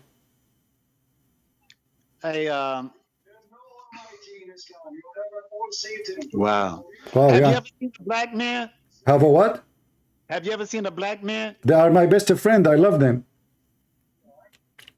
Do you know what the color black is? The color black is white, actually. So have you ever seen a person that color? Yeah, there is a black and there is white and there is like me myself actually. You are not what? I'm not black. You are not a black. Get my picture on your video. I don't know. So you are not a black. Okay, so now you are racist. You don't want to be black no more. A white person. You are a white person. Get a sheet of white paper and you tell me if you ever seen a people. Okay, so now you are a white person. No. You look at a white piece of paper. Why you are changing the topic? Read the Quran for me. يوم تبيض وجوه وتسود وجوه. You said that the one who says such a statement is racist. I agree with you. He is a piece of garbage, the one who says that. But this is Allah. It's not talking about the color of a Okay, person. read it then. Read it. Why you don't want to read it? Go ahead. My friend, stop wasting my time. Read it for us. Go ahead. You said you know Arabic. Color of a person's skin. You said you know Arabic. Read it for us. Wow. Don't tell me wow and we and woo. Just read the verse and I can show you the interpretation. Ibn Kathir, Al-Qurtubi, Al-Tabari, Al-Jalalain. Choose the one I will show you. Let's talk. Hey, I'm telling you, it's talking about character. What character? What character have to do with the word white and the word black? What character? Okay, so you are saying to me, the one who have a bad character, we call them black. And those who have a good character, we call them white. Thank you very much. No, that is not what I said. You said, no, you said, I said to you what the word white mean and what the word black mean. You said is talking about character. So now you as a Muslim, you are a racist. You don't like black people and you deny even you are black. You are saying you are white and you don't want to be black. And now because you are a Muslim, you are racist. So you believe that you are a white supremacist and black people are bad people. And you are saying black people, they have a bad character and white people, they have a good character. No black people. Read the verse. Why you are refusing to read the verse? What the problem? No black people. Why you are refusing to read the verse? The racists created that terminology and ascribed it to people. Wow. Thank you. So you are saying to me, Allah is racist. He copied the bad people. So Allah, he copied the bad Arab, who they are racist. And now Allah is copying the bad Arab, and he is putting the racism of the Arab in the Quran as part of his religion. You making up these things? Why are you making up these My things? friend, I have it in front of me in the screen. Why you don't read it? But you're saying these are black-skinned people. My friend, why you don't read it and you tell me the meaning? Telling me that this is talking about why you don't skin? read it? Yes, a black skin. Even though you're a prophet, he said that Allah will send the beast in the end of the time, and this beast will have the ring of Solomon, the staff of Moses, and will hit the black one, the white one in his face, or the black one in his face, depending if he's a Muslim or not. He will make all the Muslim white and all non-Muslim black. Do you want me to show you? Did Prophet Muhammad say, sallallahu alaihi wasallam, did Prophet Muhammad say that there's no difference between the Arab and the non-Arab, the white and the black, using that terminology,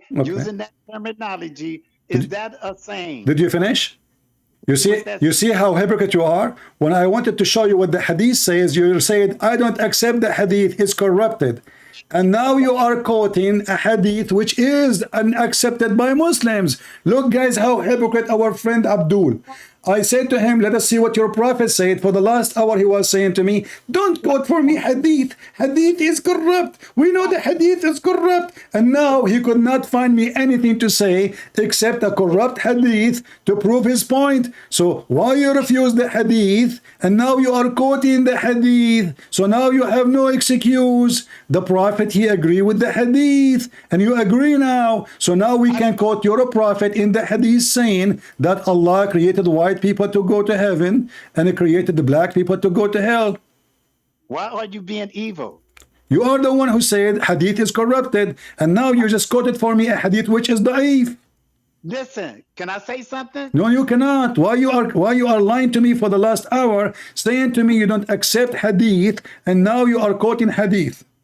You don't want me to correct you, huh? You cannot correct me. I am the corrector. I can't corrupt you.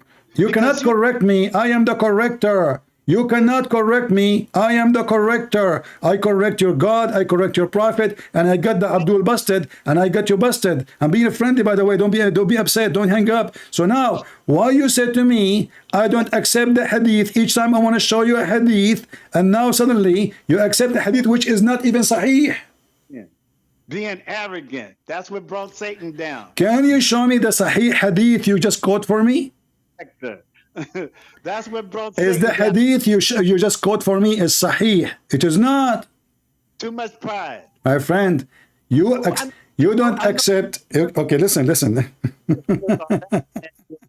Now, all the listeners are laughing at you around. No problem. Okay, people will watch the video. Either they will laugh at me or they will laugh at you. I don't know. We will see. But I'm asking you, why you keep saying to me, you don't accept the hadith. Each time I want to show you a hadith, you say, hadith, we know, don't quote for me hadith. I believe only in scriptures. You said that tons of times. No, I did not say that. You did not. It's recorded. Want me to tell you what I said? It's recorded. Want me to tell you what I said? It's recorded. Okay, can I tell you what I said? What you said. I said, do not quote hadith to me. A lot of hadiths are corrupted. A lot. Okay, how you know the hadith you are quoting now is not corrupted? It's not even in a sahih book. Read for me. Hold on. I'm going to hang up on you and I'm going to read for you a hadith. You will die laughing at yourself for a Muslim who is African. He is a Muslim. How an African person, he accept to be a Muslim for a second. This is authentic hadith. Let me read for you. Abu, the scholar, they say this is authentic. The scholars agree. This is very authentic. Listen, let me read. Let me read. Abu, okay, I will hang up. I will call you after 3 minutes. I will read the hadith for you. Watch it with me, please. Just watch. No, don't go. You know, you want to love. Just go. Abu Darda reported Allah Messenger saying, God created Adam when he created him and struck his right shoulder and brought forth the offspring white like small ants. And he struck his left shoulder and he brought forth his offspring black. And as though they were charcoal, then he said to the party on his right, said, to paradise, and I don't care. And to the one in the left shoulder, the party in the left shoulder, he said, to hell, and I do not care. Transmitted by the same book you quoted the hadith for me from. The hadith you quoted for me, the only hadith you quoted for me is in the same book. By the same Imam. The white ones in the right shoulder, they will go to heaven, and I don't care, Allah said. Those who they are in the left shoulder, they will go to hell, and I don't care. The Prophet, Allah said. Allah said. This is not a hadith. This is Allah talking.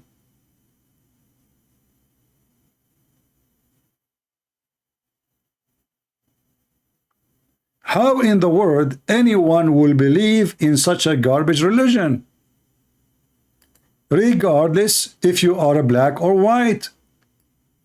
This is disgusting, filthy religion. And when I show you him in the Quran that Allah, he says he will make all the black go to heaven, to all people who they are non-Muslims black, and all those who they are Muslim white. He said doesn't say that. Sajda does not mean sajda. Anything you say, and then we say to them, okay, can we read the interpretation? Do you see the hypocrisy? Unbelievable.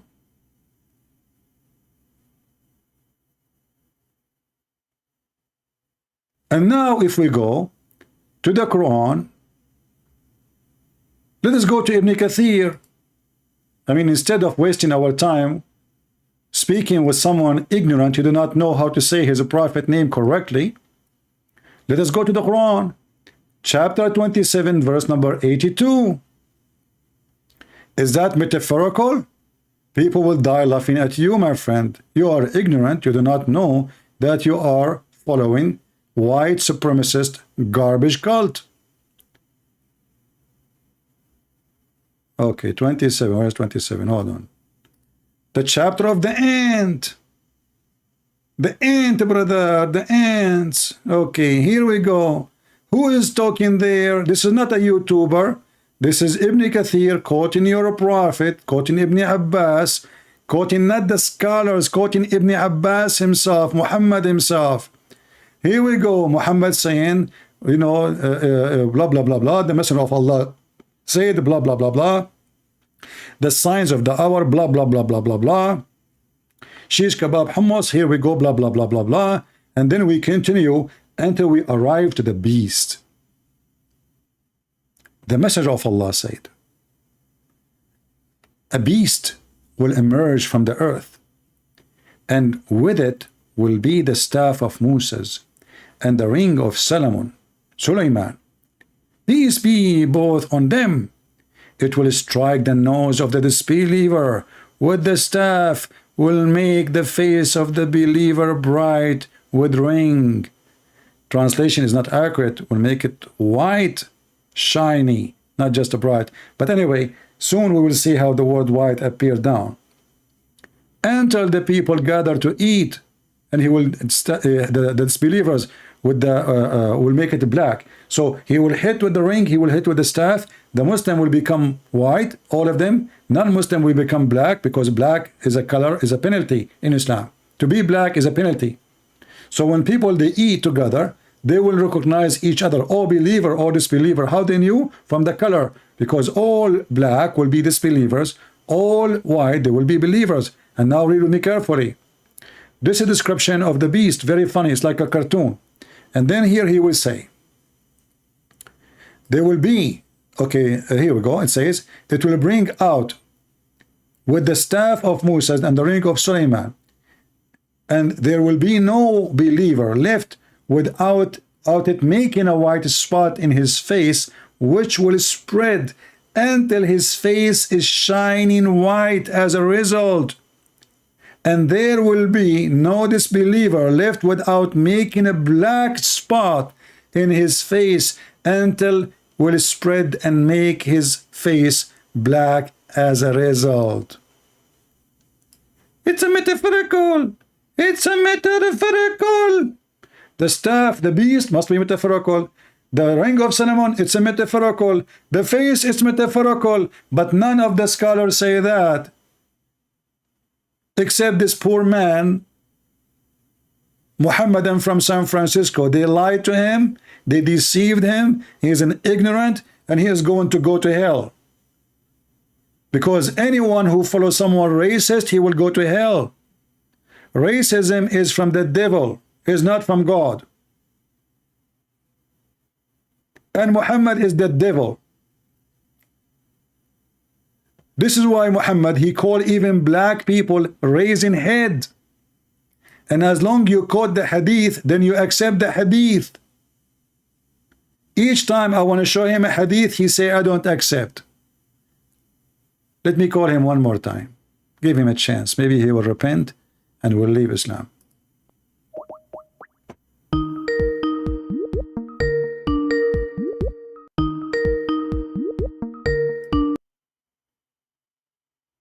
So my friend, did you see what I showed you in the screen? Yeah, I showed you what you showed me. Yeah, and what you say? What do I say? You Yeah. gonna let me talk? Will you let me So talk? all this time you are talking to me for the last 2 hours. I did not let you talk. Yeah, no, you always interrupt me. I have to. You can interrupt me too. You interrupt me, I interrupt you. What the problem? You won't never let me finish saying what That's I not. want to say. This is a conversation. It's not. It's not somebody singing on the stage. So now what? So what you will say about your prophet saying the beast will come, will make all the Muslim white and all non-Muslim black? My prophet didn't say that. It says there your prophet said. No, my prophet didn't say that. It says there your prophet said. Why you are lying? No, my prophet didn't say that. Why you are saying he did not say that? Why the Muslim? Why the Muslim? They say he said that, and you say he did not say that. What's wrong with you Muslims? You are following satanic religion, my friend, because you are saying to me that we Muslims, we publish books, we print books. Ibn Kathir, you are saying to me, Ibn Kathir is a scumbag. He is a satanic man. He is a false Muslim. Say it. Say it. Say it. Why you don't say no? I want you to say Ibn Kathir is a liar. Say that. Me where Allah says, Prophet Muhammad said that. I just showed you the Quran. You didn't show me the Quran say that. Just take care. I just showed you the Quran saying Allah will make their faces black. What's wrong with people? I mean, it's hilarious. You did not show me the Quran saying that. The Quran full of that. Let me show you how many times the Quran, chapter 3, verse number 106. Here we go. It did not say that. You did not show me that.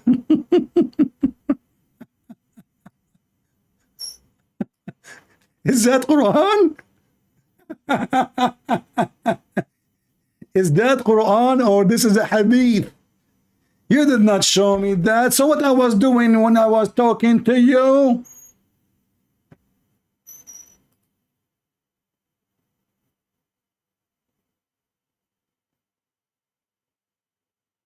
On the day of resurrection, on the day, i.e. the day of resurrection, when some faces will become white and some faces will become black.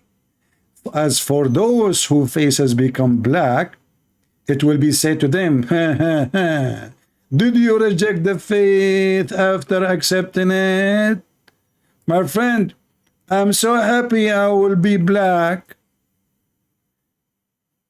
What's wrong with being black?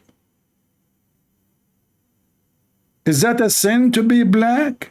In Islam, yes. I will be black and I will have a lot of girlfriends.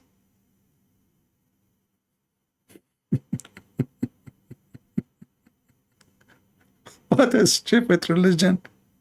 You did not show me that in the Quran.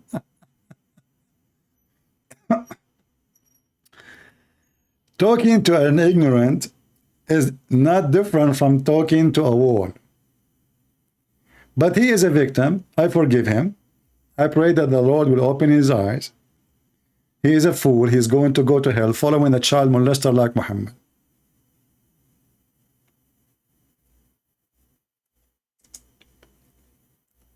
How anyone will accept such a stupid book? And the only way for those Muhammadan who they are driven by stupidity to avoid the truth is to say it's a metaphorical. Allah he hand, it's a metaphorical. Allah have a penis, it's a metaphorical.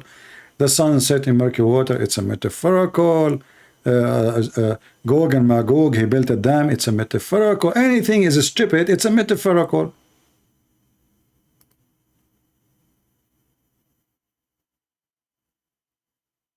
And by the way, the verse in front of us is about people who left Islam, because people were leaving Islam left and right when they noticed that Muhammad is a scumbag.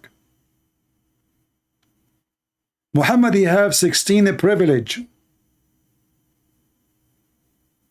More than 12 of them is about sex and money. Number 10, if the Prophet eyes fall into a woman, her husband must divorce her so the Prophet can F her immediately.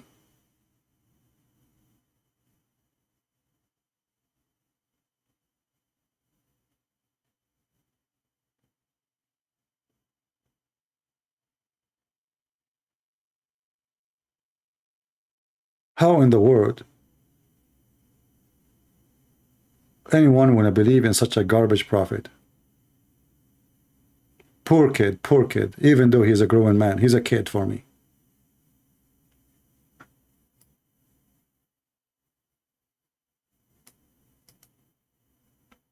My friend, Islam is a disgusting cult. It's not only racist, it is stupid. It is a dummy cult. This guy, he is a Muslim because he cannot resist the sexual promises of Muhammad. Don't tell me now those versions are metaphorical. Your orgasm will be 70 years. It's a metaphorical. Your penis will be endless. It's a metaphorical. There's boys who they are white serving you in heaven. They are metaphorical. There's wine in heaven. It's a metaphorical. What the heck with this metaphorical? But not a single Muslim scholar says so. And this foolish poor person, he keeps saying to me, don't show me hadith. You know hadith is corrupted. And then when I put him in the corner, he quoted for me a hadith.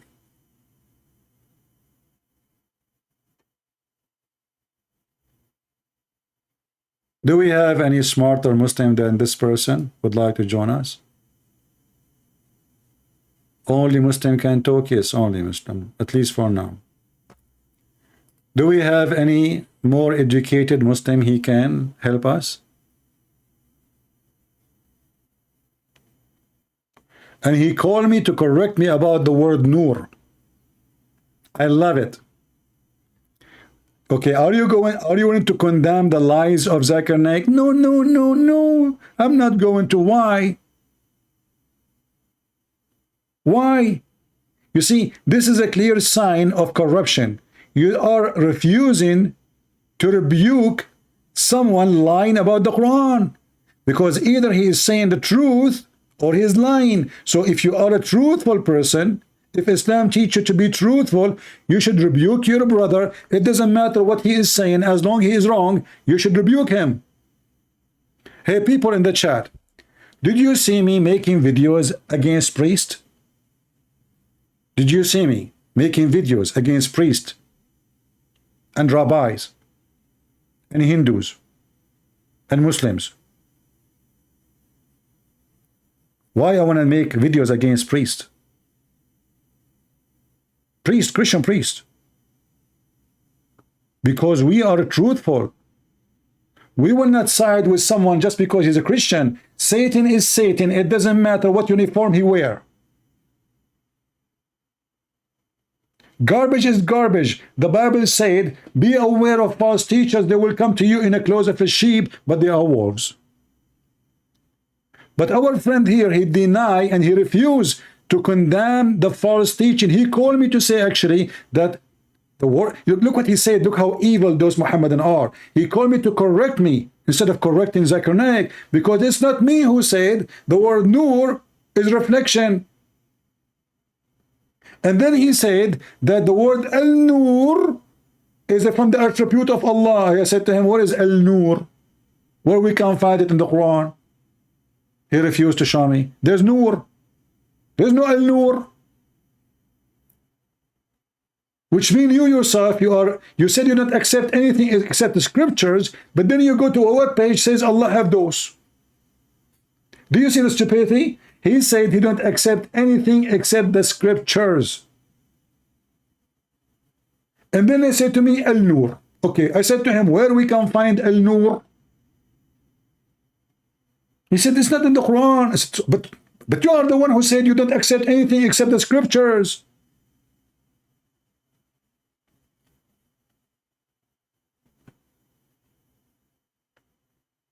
Anyway, I forgive him for, you know, he was accusing me falsely that I'm smart. What a liar you are. Don't say that to my mom. She will not believe it.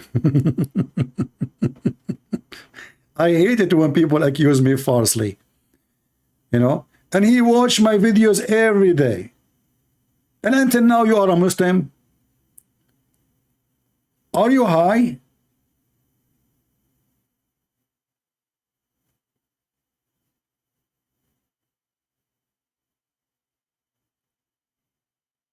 You think you can bribe me by saying to you, I like your video, you are smart? I'm not smart, I'm genius.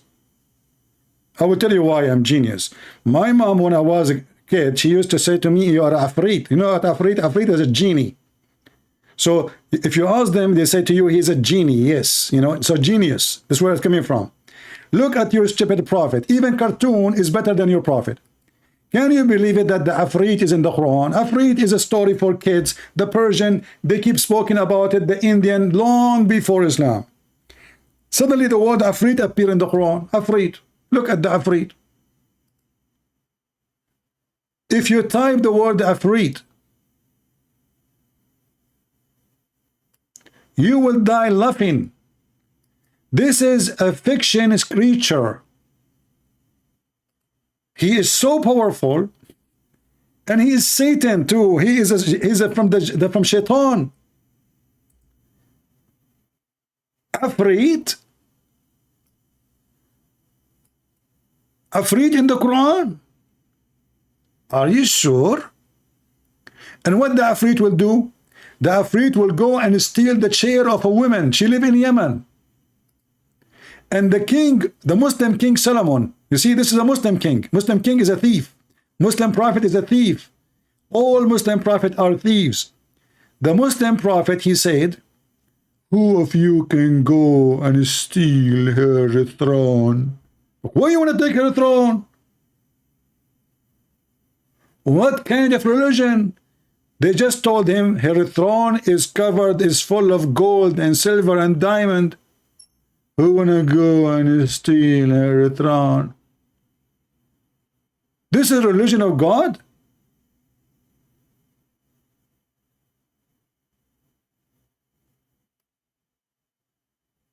What make it your throne to steal it?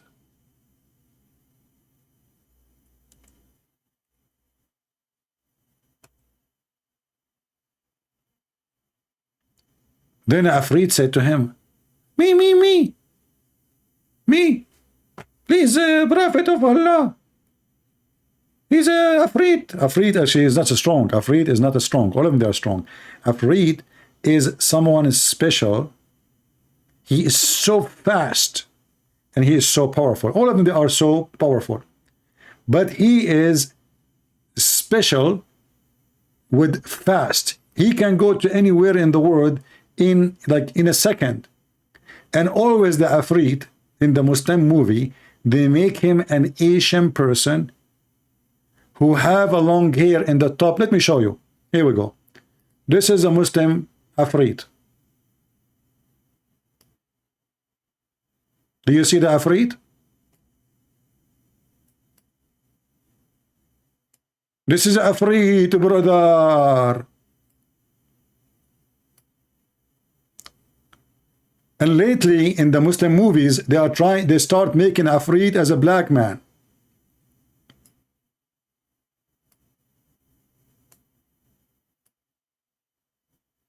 Afrit, Mafrit, Mafrit. I will take you with me from Jerusalem to Crete. In the speed of light, beat, beat. What the heck is that? Who have such a religion save Prophet of Allah? Only Prophet of Allah can bring you Afrit to home. Beautiful.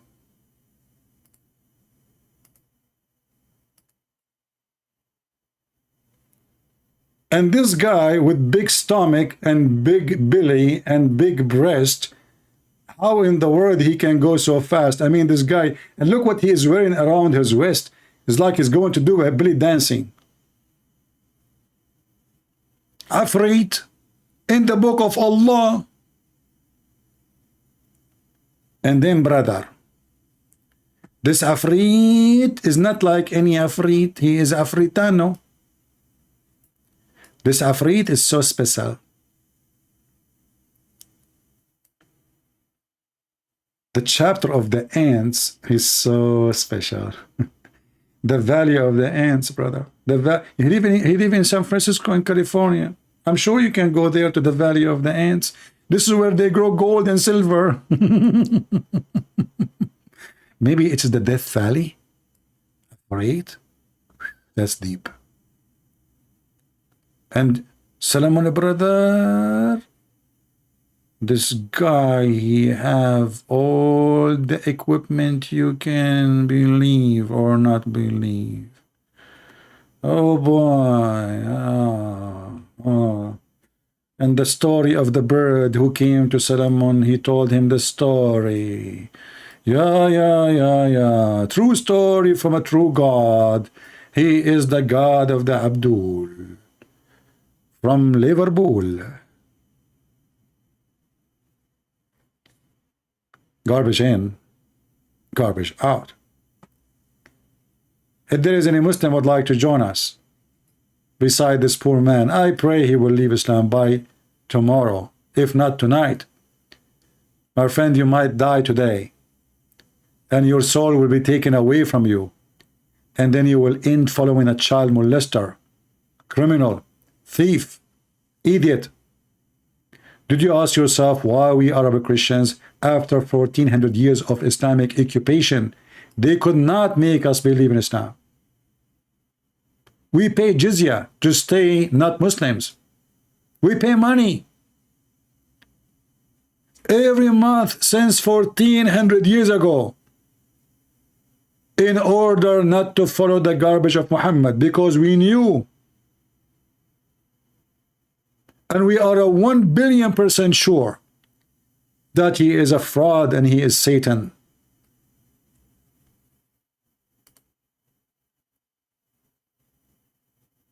The Lord, he said, from their fruits you shall know them. And all Muslims, they lie. For the fruits of Islam is a lie.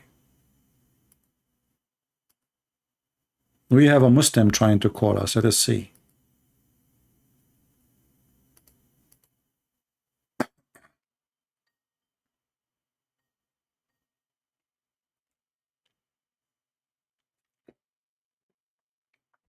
Hello? Hello?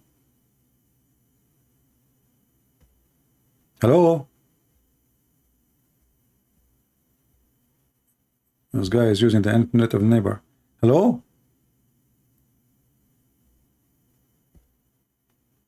Hello? Hello, hi, my friend. How are you doing? I'm good, and you? You are a Muslim? No, yeah. You are not? Yeah, I'm Muslim. You are a Muslim? You are not Muslim? I'm a Muslim. Okay, so you are a Muslim. I am not a Muslim. Okay. Why you are a Muslim? There's like an there's like you hit, you know, somebody hit you with by the car and you wake up, you become a Muslim. What happened? Huh? Why you are a Muslim? Why you are a Muslim? Well, because I'm convinced. You are convinced? Okay, can you convince me? Go ahead. Can you speak louder a little bit? Because, well, like, basically, I initially came to discuss with you about what you were talking about. Talking about what? Like the think of the miracles of the jinn or something like that. The miracle of Jesus? But we are talking about why you are a Muslim now. The jinn. Ah, the jinn. Are you a genie? No, like, because like we're discussing the passage of Surah An-Naml, right? Okay, so do you speak Arabic? Yeah. Okay, so what about the chapter of An-Naml? Tell me about it. Yeah, so like... Before we go there, my friend, as long as you speak Arabic, you're an Arab. So in the Quran, in chapter 15, it says, فَسَجَدَ الْمَلَائِكَ كُلُّهُمْ أَجْمَعُونَ. Can you translate for us what sajada mean? Like, there are many types of sajda. Tell me what, there is only one kind of sajda, but what sajda mean? Tell me. Well, when we speak about the sajda, like, related to Allah, it's a sajda of worship.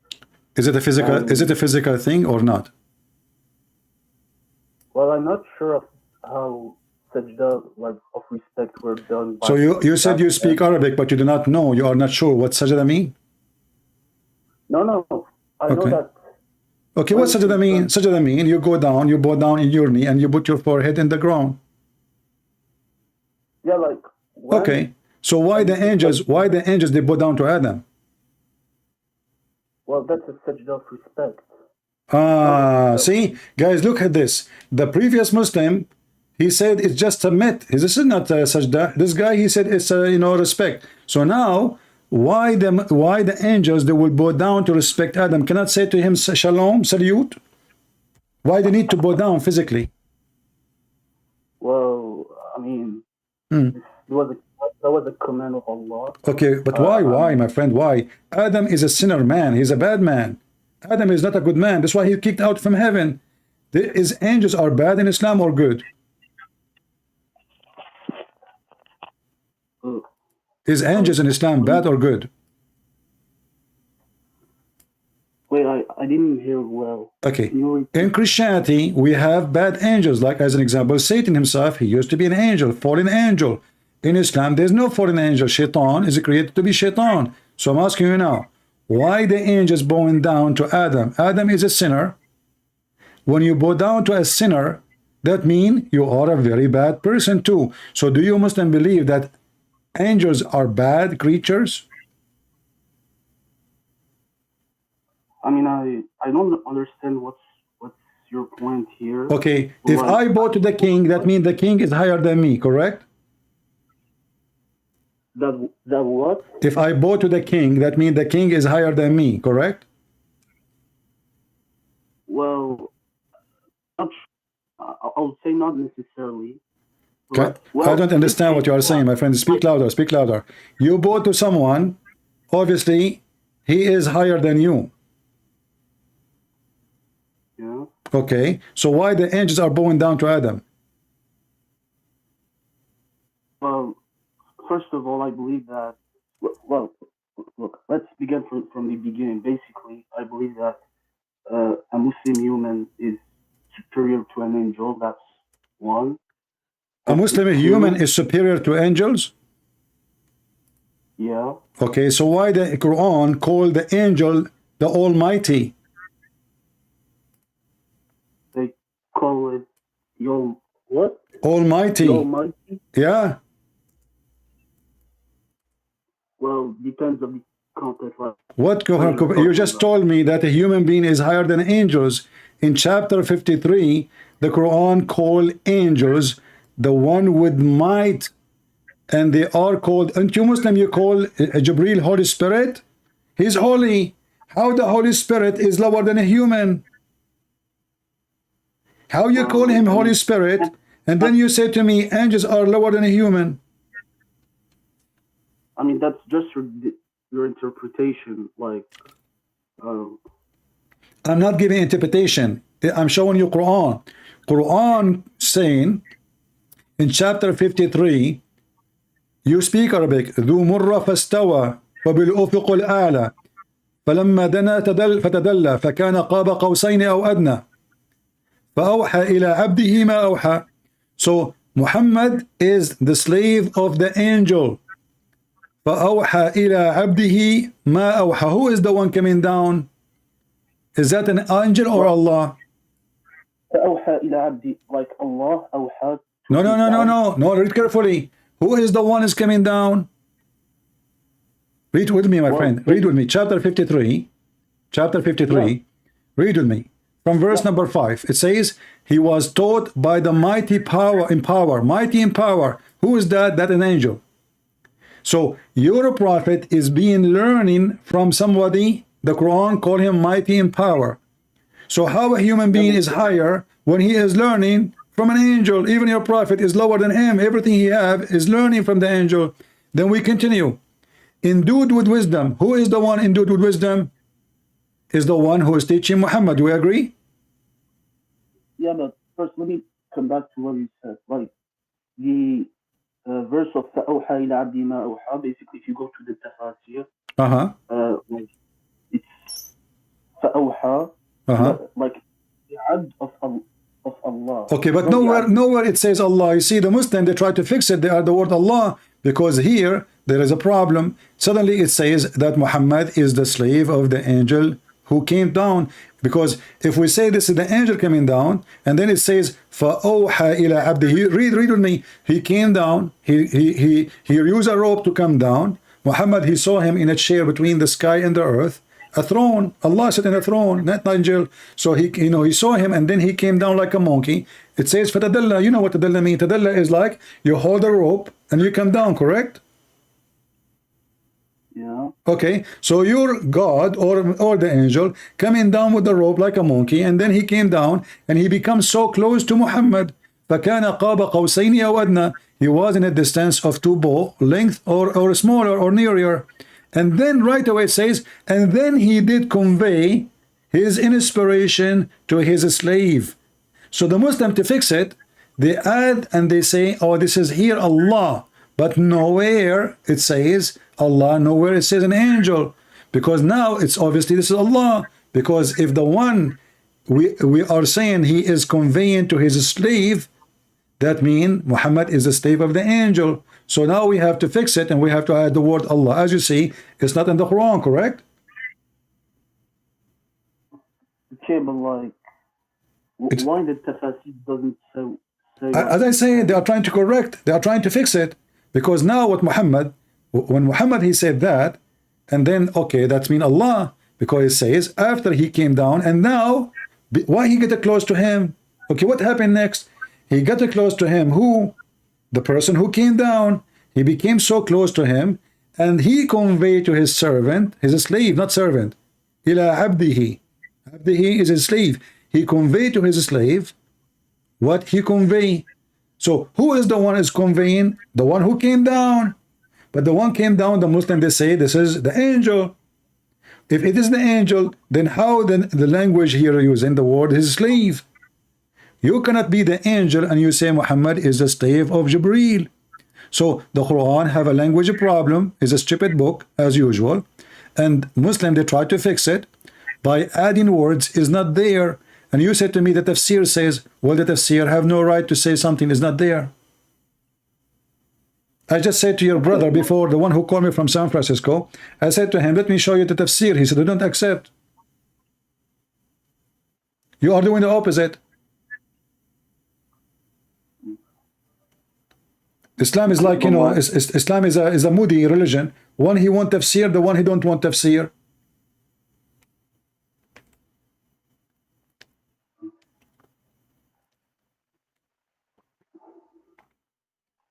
What do you think? Can I just make 2 points here? Sure, no, go ahead, no problem, my friend. You sound like a nice guy. What's your name? Yusuf. Yusuf, you are welcome, Yusuf. You sound like a nice person. Go ahead.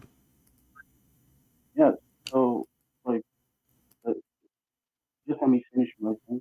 So, I wish your voice is more clear, because really I have difficulty to hear you.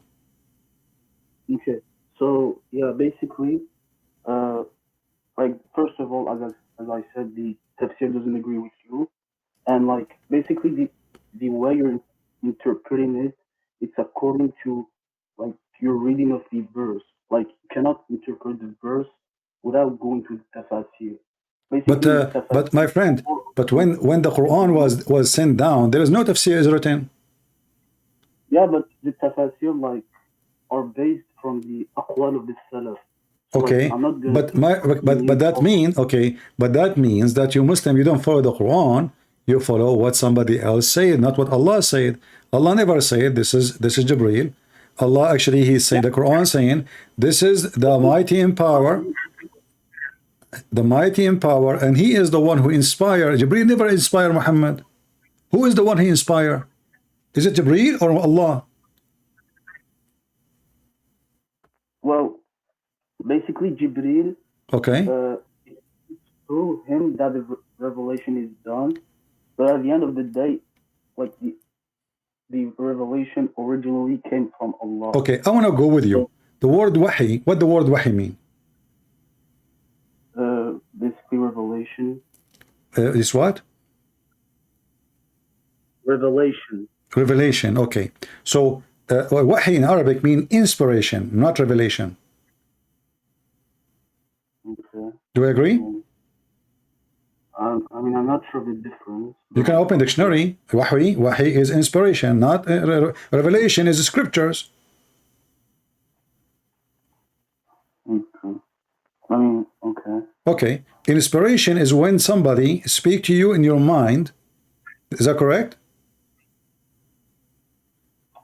I mean, I don't really know the difference between those. No, wahi, you are an Arab, I am an Arab, so now we know what wahi mean. Wahi is to receive inspiration directly to your mind, not somebody come to your door and knock at the door, say, hey, Abdul, I have a letter for you. That is not inspiration. Do we agree? Yeah, but like here we say that it's Jibreel who came up with. No problem, but look, here it says it is a wahi. Wahi is not a delivery. Wahi is when God communicates directly with the man He chosen to be a prophet or a messenger, etc., and He convey to him, to his mind, to his not even by talking. You see, when God He spoke to Moses, we cannot say this is wahi because He spoke to him.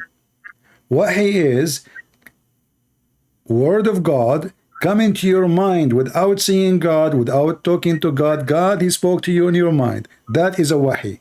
If God, He spoke to you, saying to you words, and you heard by your ears, and you have a delivery in front of you, a person, that is not a wahi. That is a delivery. So when a messenger of a king, he is sent to other king, can we say he delivered to him wahi or he delivered to him letter, message? That is a message. Yeah, but like, okay, I assume that when it comes to Allah, and like it's a different term and conception. Okay, if there is any other prophet in Islam, he received delivery with the angel Jibreel except Muhammad?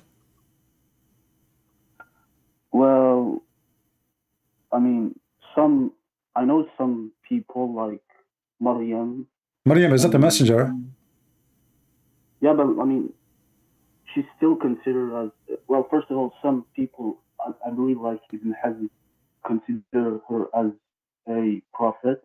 Well, I mean, Maryam is a prophet, man. Maryam is a prophet. What is her prophecy? She is a lady. She received a message. She will have a baby. That's it. That is not a, that is a message. So there is no need for God to inspire her, for she is not a message. She will have a child. That's all. So the only person in the Quran, the angel came to her. One verse says angels, other verse says one angel, but no problem.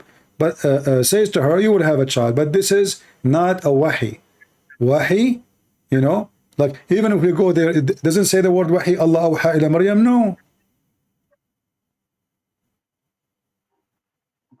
Okay, so the only one, huh?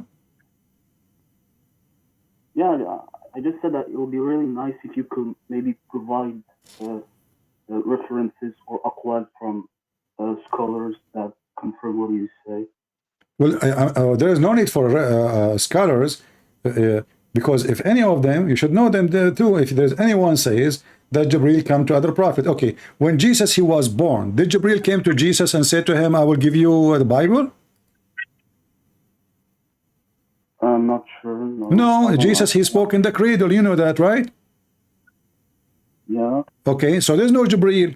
When Moses he have the 10 Commandments and the Torah according to Islam, according to the Quran, Allah gave him, which is written by his hand. This is why you Muslim you call Moses Kalimullah, correct? Yeah. Okay, so Allah spoke to him. He spoke. He did not say Jibreel. So Allah he speak to Zakariah. Allah speak to Moses. Allah speak to Isa.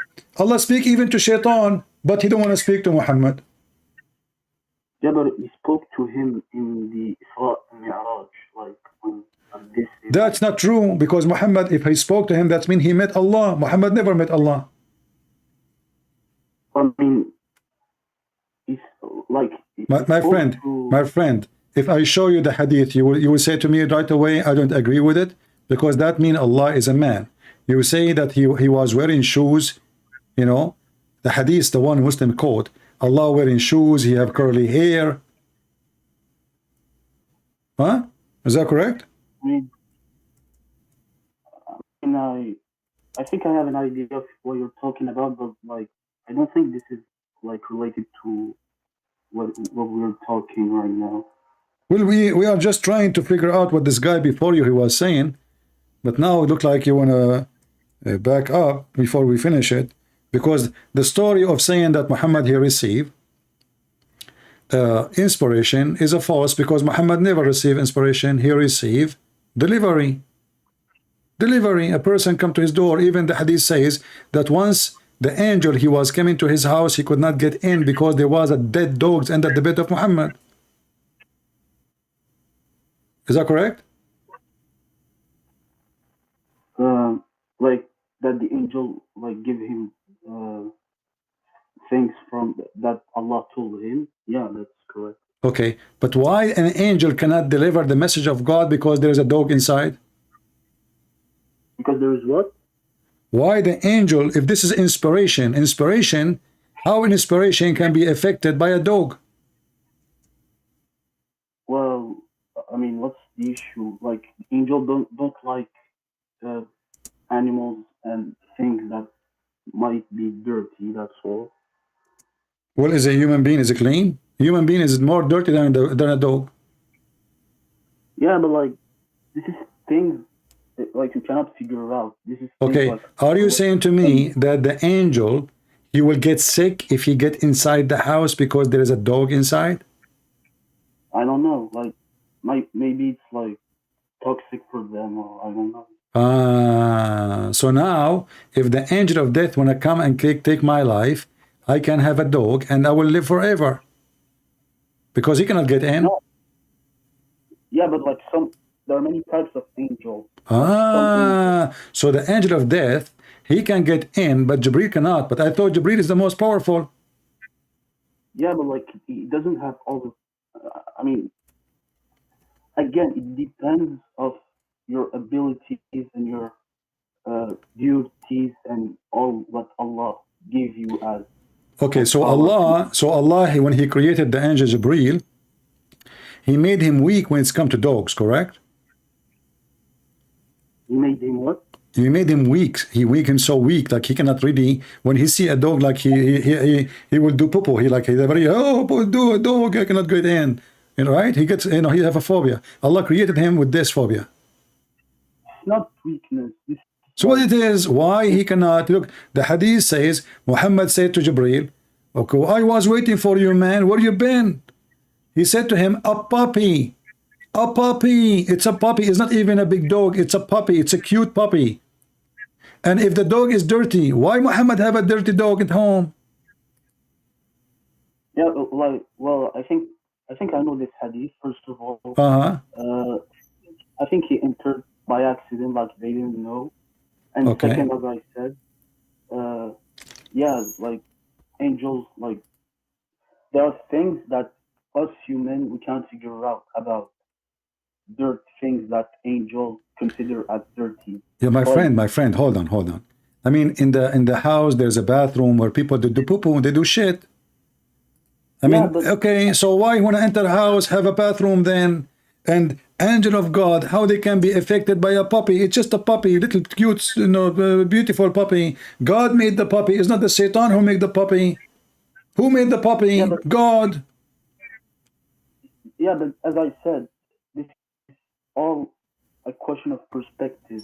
The perspective of a certain type of angel is different from the perspective of a human. Like, it's different how they perceive dirt compared to us. So the message of God now is in has a big problem because there is a puppy, and the puppy. What if the puppy stay in the house for the coming 50 years? And why Allah don't tell Muhammad don't have puppies? Here we go. The angel is waiting outside, and this puppy playing with his tail. How, you know, and nobody notice. Can't the angel, this angel who have 600 wings, can't he make this puppy come out? Like, get him some beef, some meat, go to Walmart, buy some food, put it outside, the puppy will come out. He could not get in, waiting for this ugly, scary puppy, you know, a horrible puppy, enemy of Allah. You know, the message of Allah was late not to be delivered to Muhammad. All of this because of a puppy. And Muhammad is waiting, you know, like, where is the heck this angel? He told me he will come today, second day, third day, fourth day, 5th day. And then finally, the angel, he came. Okay, hey, Muhammad, my angel, where you been, man? Where you been? Oh, there was a puppy under your bed. This is, what if it's an inspiration? What the inspiration will go to your head, not to the puppy. Who is the puppy? I mean, okay, don't they have puppy in Mecca? So what difference is going to be making in the house or in Mecca? The whole city have puppies and have dogs.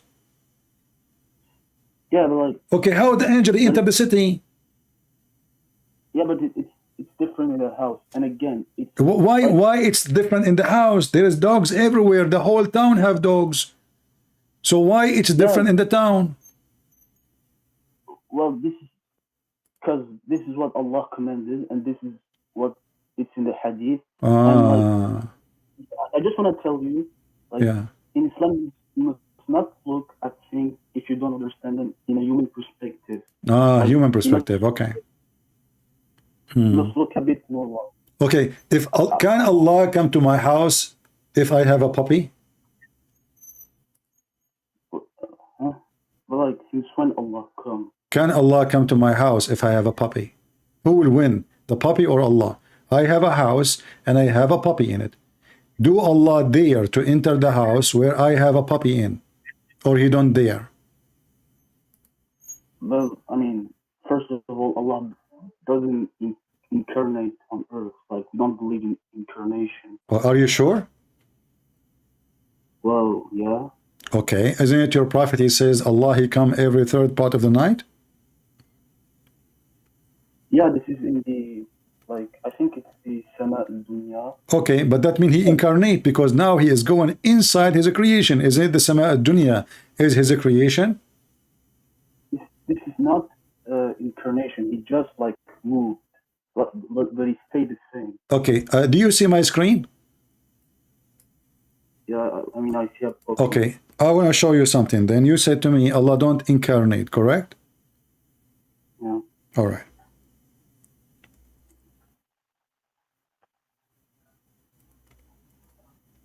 I want you to read with me this hadith. I heard the Prophet saying, our Lord will lay bare his shin, and then all the believers, men and women, will prostrate themselves before him. Is that shin of Allah is original or incarnate? I mean, I didn't read the hadith, so another. Our Lord, Allah will lay bare his shin. And women will.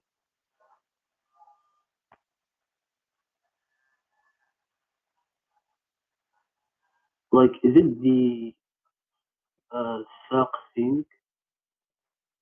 Saq, yeah, saq. This is in the Quran too. Okay, so what's the problem? Allah have a shin. You said to me, Allah don't incarnate. Allah have a physical. Allah is a physical being. He have 5 fingers. Yeah. He have 5 fingers. He have 2 hands. He have a shin. He have a foot. Yeah, this is his original form. Oh, this is original. Okay, so guys, so this is original. So Allah is a creature who have body. Well, like, kind of, yeah. Okay, who is the one who created the shin of Allah for Allah? I mean, it's part of Allah. What do you mean? Yeah, but I mean, how Allah got his shin, his first shin? He got it like he created the shin, or he was born as a shin? I mean, it's just like if you tell me like who created Allah, like the shin of Allah is part of Allah. Like, okay, so now Allah have parts. Allah have parts, and his shin is one of his part. What other part Allah have? I mean, I believe he has like 2 right hands. Okay, why he have 2 right hands? Why he don't have like one in the left and one in the right? Why he have 2 right hands? I mean, because this is the reality. This is reality. Okay, so don't you think this is a defect maybe by birth? Because now, if I hit Allah, if I am in his left shoulder side, I hit him, he cannot hit me back because he have 2 hands in the right side. In the left, he is exposed. He cannot protect himself. So why Allah, he needed 2 hands in the right side, and yet he have 0 hand in the left side. And now, because we have only 2 hands in the right, that means Allah have right and left, he have front and back, and there is only a misbalance, 2 hands in the right. Yeah, but like, again, right now you're like portraying Allah in your mind. Like, it doesn't work like that. When we say he has 2 right hands, yeah, like we don't necessarily mean that it's on the same part. Like, we just don't try to imagine it. We have. Why we cannot? If Allah he says hands, that means they are hands. That's it. He told us to imagine it because the word hand is an image. You see, yeah, all our language, all our words is nothing but images. We don't have real language in our brain and head. We have letters connected to images. So when I say chair, I have an image in my chair, in my head of a chair, and then a word next to it. It's how to write that image, how to describe that image. But it is an image. So when Allah he says he have 2 hands and both of them they are right hand, we know what right mean. We know what hands mean. So don't tell me the hand mean leg and the leg mean nose. When Allah he says hand, that means it's a hand. Yeah, but like I mean, I also have a book with me, like the Aqidah of Ahlul Hadith. Like, as it says as the ulama says, like, this is just like this. It's the same terms, like the term, like the hand of the creator and the hand of the creation, like you compare it. Like, okay. And you cannot imagine it. You cannot imagine it. Okay. Well, how we cannot imagine it? He just told us a hand. That's it. The second we say hand, we imagine. I mean, you see those scholars, they are just trying to make a philosophy out of nothing. He said it's a hand. It's a hand. What do you mean you can't imagine it? Did Allah say he cannot imagine it? He just said nothing like him. So maybe he is bigger, no problem. Maybe he is smaller, no problem. Maybe he's a micro Allah, no problem. But I am nothing like me too. There's nothing like you, nothing like me. Every one of us is different creature. Nobody is like anybody. Even twins are not the same. In the hadith, my friend, it says, Allah will come to them in an image, in a creation other than the one which they knew. So when Allah he come to you in an image which you do not know, Allah, he changed his image. You heard this hadith before? Wait a sec. Let us find it. Allah. Wait, where did you stop? Allah will come to you in a look other than the one you know. That means Allah he always do incarnate, and he changed his look. You said to me, Allah don't incarnate, correct? No, I mean, all right. Doesn't change. Read with me. You know Arabic. It says, تبارك فيأتيهم الله تبارك وتعالى في صورة غير صورته التي يعرفون. Do you see it in Arabic? No, I don't. He come to you in a surah, in an image other than the one you know. So as you see, Allah not only he incarnate, he even play games, he changes look. So you said to me the shin of Allah is original, but obviously no, because Allah he keep changing his look. He's a transformer.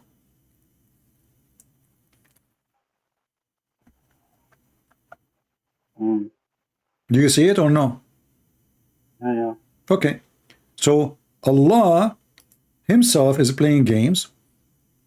And now I want to ask you then, as long Allah, you said to me his shin is the original. So now what Allah will do with the original shin when he change his look? Is he going to put the original shin in the closet and then he will make a new one, and then when he is done he come back to the original one? I mean, it doesn't say those, like, it doesn't say how it will happen. So exactly. So, but the only thing we know that he changed his the way he is. So there is nothing is original. How you know now the shin is original? Because as you see, Allah will come to them in an image other than the one they know. Which one you know? You said to me nobody knows how Allah look like, and now your prophet saying he will come to you in an image other than the one you know, and then he will come to you, and then you Muslim, you will accuse him to be shaitan. He will say to him, Allah, we seek refuge from you. We seek refuge from you to Allah. They think he's shaitan just because he changed his look like he came like something ugly. So how the Muslim they say that Allah is not a man, Allah is not the devil, Allah is not a goat, Allah is not Jesus, and then we find that Allah, it can be something very ugly, obviously, to the point the Muslim they consider him shaitan when they saw him.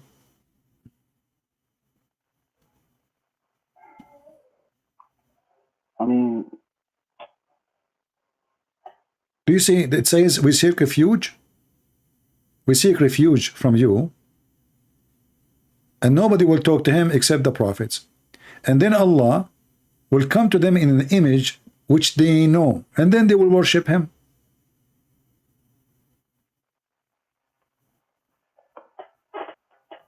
I mean, yeah, but again, like, you're just making too much, like, portraying, and yeah.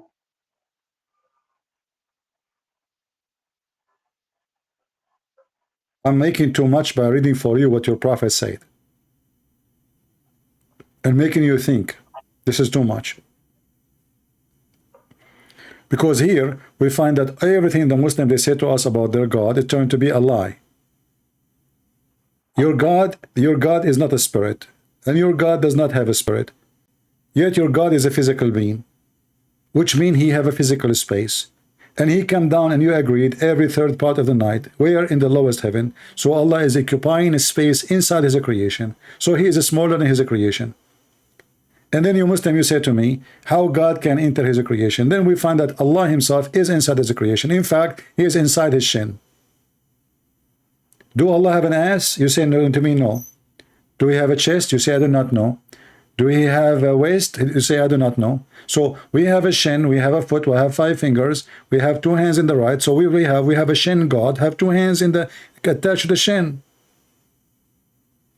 If I decide now to draw your God, based on what your prophet said, and I'm not making fun, you know, I'm just using the description your prophet is using, we will find a very funny description.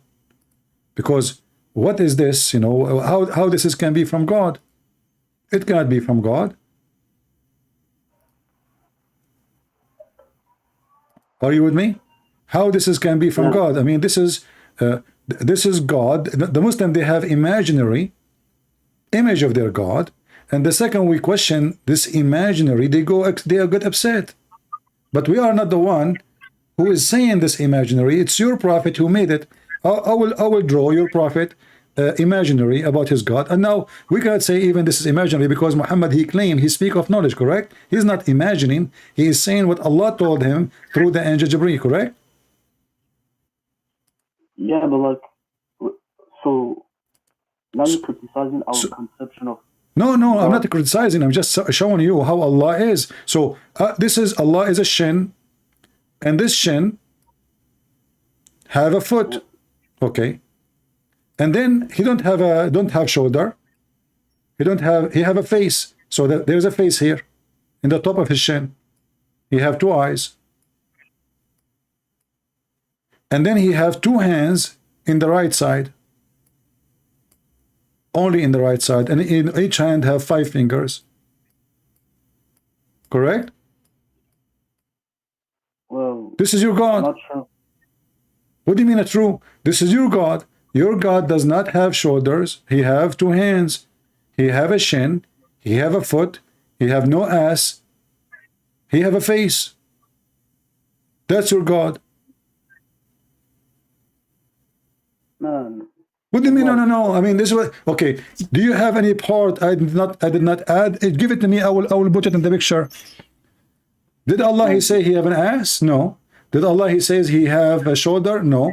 Did Allah he say he have anything except what I mentioned? A shin, 1 shin. He did not even say 2 shin.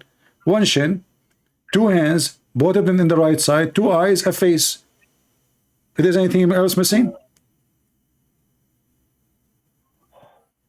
As I said, man, just don't imagine it. Like why, my friend? You keep saying to me, don't imagine it, but Muhammad, he gave a description. He just did.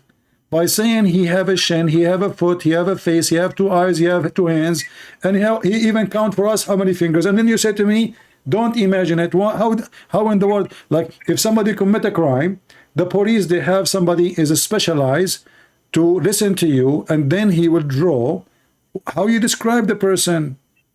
So Muhammad described this person, Muhammad himself, Allah himself, he described to Muhammad how he looked like. And then you keep saying to me, don't imagine it. I'm not. It's your God who said that. Yeah, but like, if, for instance, I tell you someone is named Allah or Yahweh, like, does this necessarily mean that he has to be a person or creature that you could imagine? My friend, I do not need to imagine. As an example, when we speak about God, we say Jesus come to us, so we know he came as a man. That's it. There's no need for imagination. But now your God himself, he described himself, and you Muslim, you wash your hands. The second we say, okay, he have a hand, he have a foot, he have 5 fingers, he have 2 eyes. Okay, why Allah have 2 eyes? Why he have 2 hands? You cannot answer. Why he have 1 shin? Why he have a foot? You see, when we say foot, it's mean he walk with it. When we say shin, it's mean he use it to connect to his foot. When we say hand, it's mean he grab things with it. When we say eyes, that's mean he see with it. Right? Okay. But like, again, like, your argument might work against like a sect in Islam. I think they're called the Mujassima, This is how we call it. Yeah, yeah, I think this is how we call them. Not sure. I must verify. Yeah, this might work against them, like your argument. But No, I'm not. You see, this is not the Mujassima. You Muslims are very confused.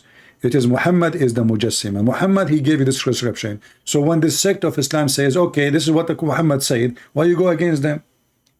This is what he said. Is Ibn Taymiyyah is a Mujassima? Ibn Taymiyyah, he said that Muhammad, you said to me, you remember? You said to me when Muhammad, he went up to the sky, he met Allah. Yeah. Okay, but this is what Ibn Taymiyyah said. He met him wearing a shoe, but this is according to Aisha, this was a dream. This is not true. He never saw Allah, he never met Allah, he never heard of Allah. Okay, but I think like he met him, but he didn't see him. Okay, how you can meet him, but you cannot see him? Because he was covered with. Where it says he met him? Can you show me? I mean, I don't have the hadith with me right now. Yeah, like, I don't have the hadith, so I cannot. How you meet somebody, but he is not there? And if Allah, his light is so strong, then how in the world Muhammad, he cannot even see the light? Because okay, to see you cannot see Allah, but you can see his light, and his light will make you blind. Isn't it the Quran says that when Moses asked Allah to show him himself, Allah he shows some of his back to the mountain, and the mountain collapsed?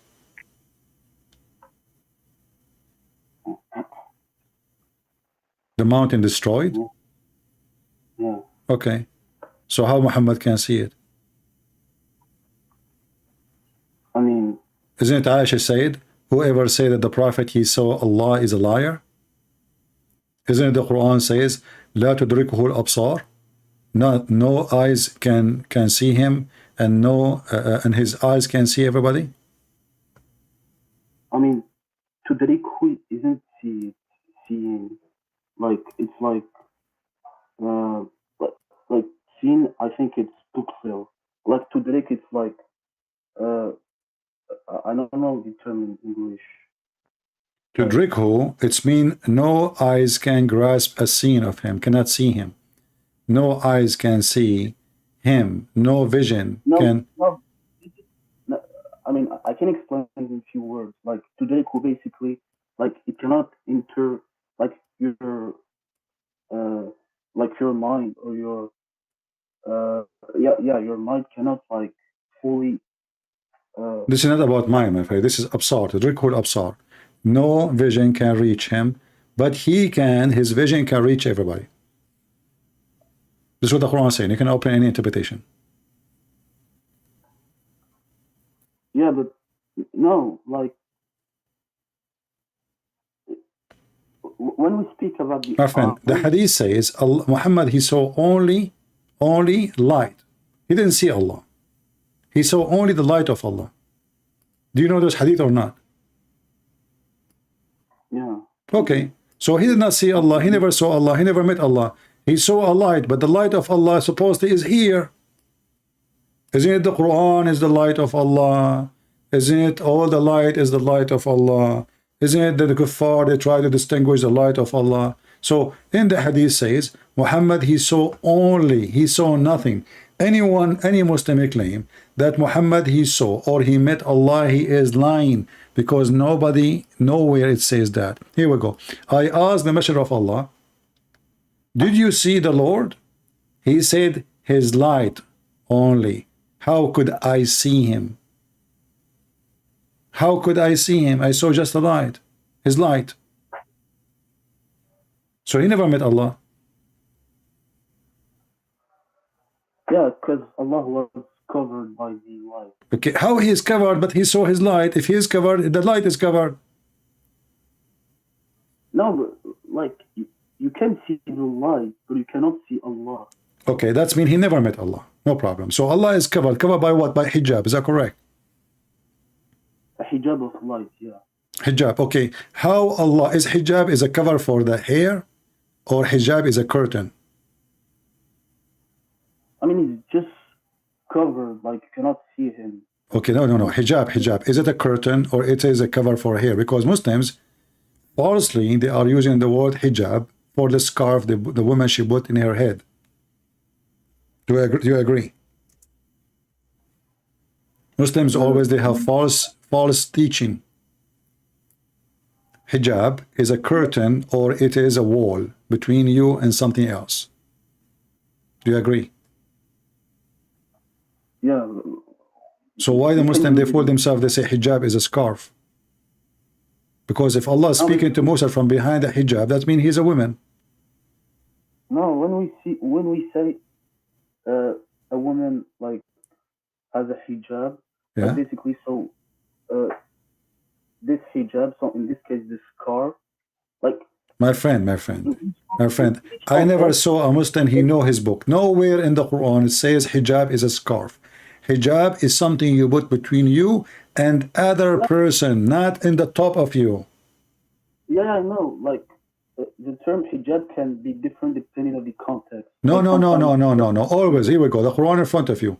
Chapter 7. This is the verse speaking about the hijab. The only verse speaking about hijab for women is in chapter 33, verse number 53. So if you want to ask the wives of the Prophet, and this is only was, by the way, for the wives of the Prophet, if you want to speak to them, ask them from behind the hijab. They are from behind the hijab, not the women. You see it? If you in sa'altuhunna mita'an fas'aluhunna min wara'i hijab. You, the Muslim, you are the one behind the hijab, not the women. The women, they are in their house, and you don't go. Yeah, so the hijab is can be a door, can be a wall, can be a curtain. That is hijab. Can be many things. Like no. It have to be something between you. This is why it says behind. Wara is you. She is in the front. You are behind that hijab, not in the top of her, not underneath of her. It is something between you and her. Yeah, but in the case of the scarf, like it can be a hijab. No, my friend. Nowhere in the Quran it says wear a scarf. Can you show me? Well, it doesn't say scarf. See? So it says from wara'i hijab, and you can read the story. He's asking them not to enter the house. They are inside the house. They are not naked. The women of Muhammad, they are not naked. He is saying if you want to ask them from behind the hijab, which means from behind the door, from behind the wall. Say, hey, the wife of the Prophet, is the Prophet here? She answered from behind the wall saying, he is not here. He is with Aisha. So now you don't enter and you are speaking from behind the hijab. Hijab never was a scarf. And this is why you see Allah himself, he speaks from behind. Always you will see behind. Why it's behind? Here we go. Chapter 42, verse number 51, it says, no one can speak to Allah except from behind. The Muslim translation saying veil. Veil is not a scarf. Allah is wearing a veil now.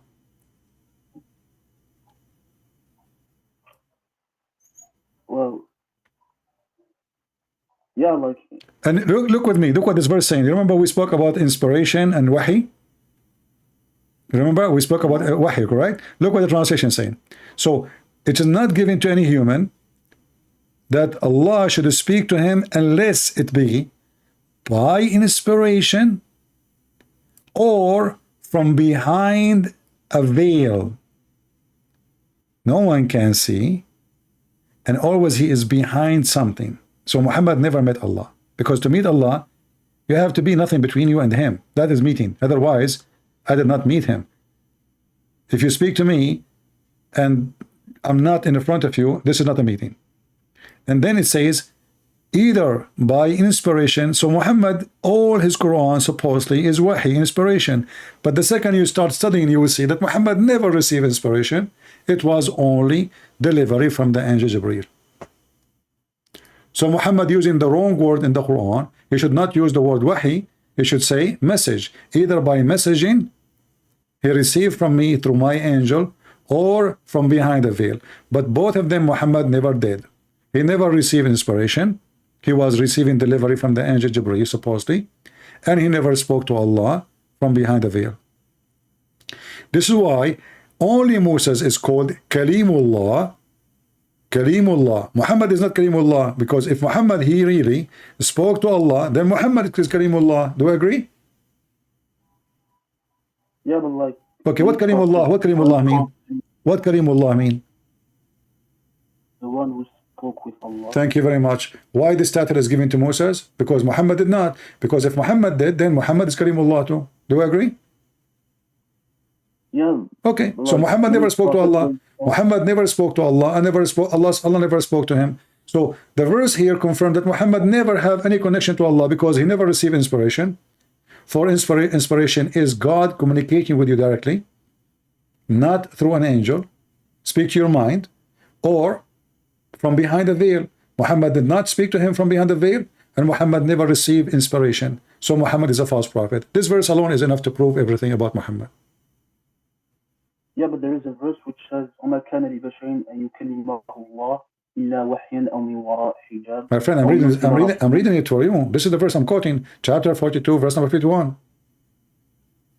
Ash-Shawra, chapter of Ash-Shawra. This one you are quoting, chapter 42, verse number 51. It's not for a human to speak to Allah or to meet Allah, except to speak to Allah, unless from behind, or either by inspiration, or from behind the hijab. Okay, but Muhammad did not do any of those. He never received inspiration, because inspiration is not a guy coming to my door delivering me a message. If God himself come to me and he spoke to me, this is not inspiration. Yeah, but like what we do with the many ahadith where we clearly see Jibreel alayhi salam coming to the Prophet. But my friend, this is Quran now. Quran saying Allah will never do except one of two. But none of those happened to Muhammad. Muhammad did not receive an inspiration. If I come to your door and I give you a delivery, this is not inspiration. Do we agree? Yeah, but like hey, this is not inspiration. So how you call the Quran inspiration? The Quran is a delivery, it's not an inspiration. Angel came to Muhammad, he squeezed him 3 times. We do not know why, and nobody can explain why.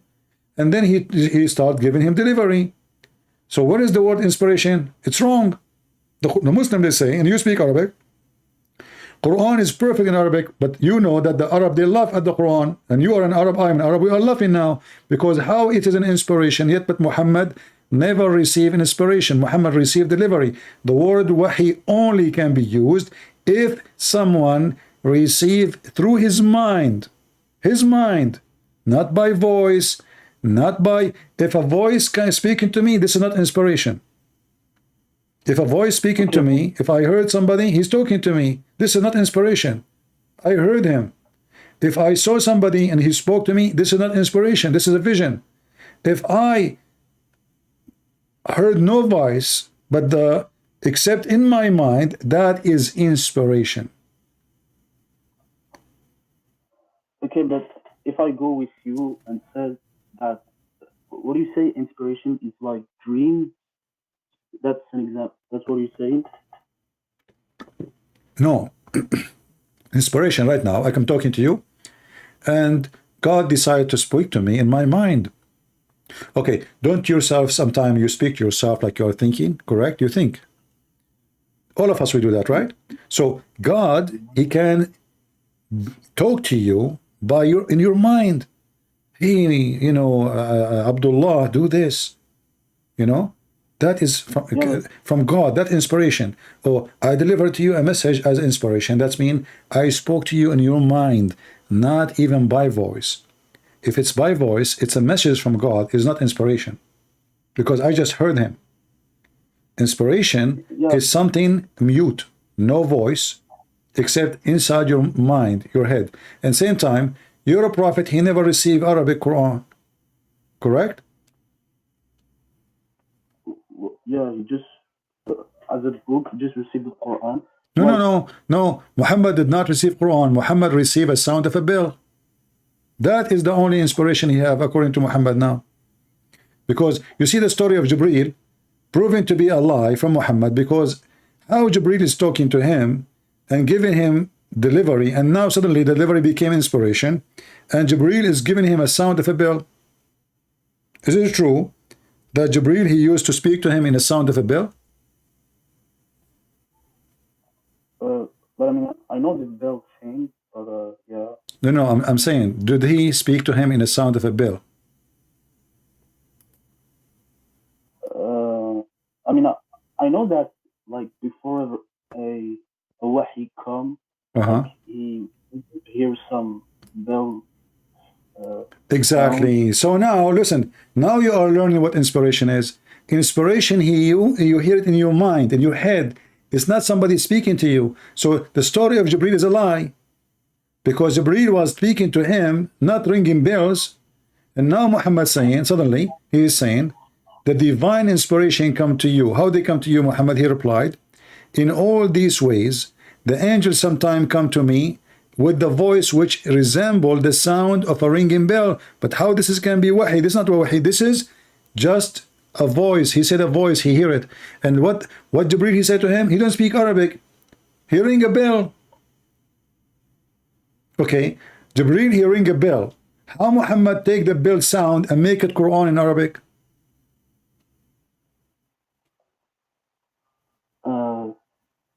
Like here doesn't necessarily say that, like when the bell come, like it's necessarily the Quran. And also like, okay, but he gave him bell, he gave him a sound of a bell.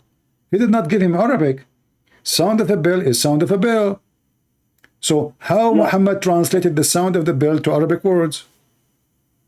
Well, if we go with the proposition that he might receive the Quran, it just said that the voice resembles to the bell. It doesn't say that it's the sound of, like, but we still recognize the okay, Quran. Because the sound does not a sound of a language. This is why he's saying resemble the sound of a bell. He's trying to give them the most close explanation to what he hear.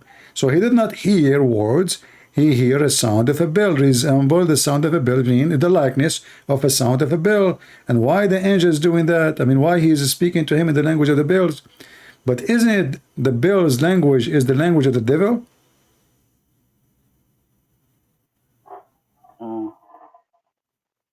Is it your prophet, he said, that angels don't like and they will never accompany somebody? He have a bell sound with him? Well, here the sound of the bell isn't the bell of this world. Well, he said bell, my friend, bell is a bell. Why Muslim they have always two bell of everything? We say a shin, they have two shin. We have hands, they say two, there's other hand. We say fingers, finger is a finger, hand is a hand, shin is a shin, face is a face, eyes is an eyes. And you know what? Now bell is not a bell. It's a sound of it's a sound and it's a bell. Sound of a bell. And your prophet says angels will not accompany somebody. He have a sound of a bell. So now the angels they have more weakness, the puppy. And Muhammad, if he have a bell, the angels will not come to him. So how they will not, how they hate the sound of a bell, and yet they give him bell, Quran. Okay, but like you said that we always have two different things. No, like, you are the one who have you have, not me. You Muslim, you create excuse. So I say to you, shin, you say the shin is not like our shin. Who cares? It's a shin.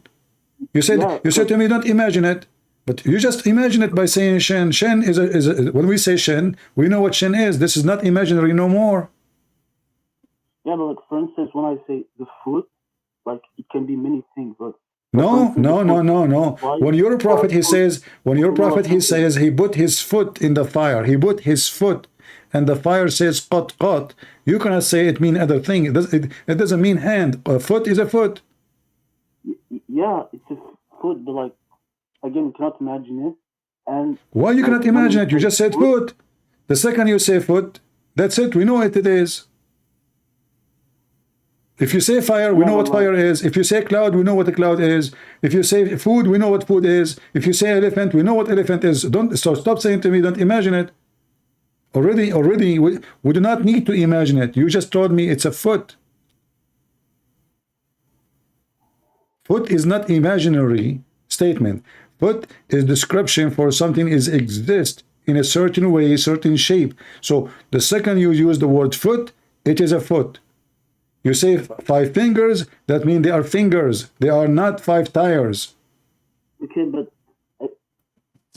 on this world, like when we say fingers or foot, like it differs depending on the creature. So imagine when no problem. Your God creature is weird. His fingers is maybe 10 meters long. That will not want to change anything. They are fingers. Lizard have fingers. Okay, but he's still a finger. Monkey have a finger. Okay, but they are fingers. So what? Nothing changed. Still the fingers are fingers. Okay, but like if you just can like know the exact reality of how he actually look like. My friend, we don't care. We don't care. This is not the question. You see, if you say to me you have a brother, he have a mustache, I don't know really how he look like, but I know now what mustache is. I do not need really to create my own way of a face now. So I know what mustache mean. I know what a beard mean. I know when you say to me he is 6 foot, I know what 6 foot is. So that's it. But now you trying to avoid the description of your God, and you're trying to avoid that your prophet is weird person. He contradict himself. On one hand, Shaitan, he is the one who used Bill. In the other hand, angel is the one who used Bill.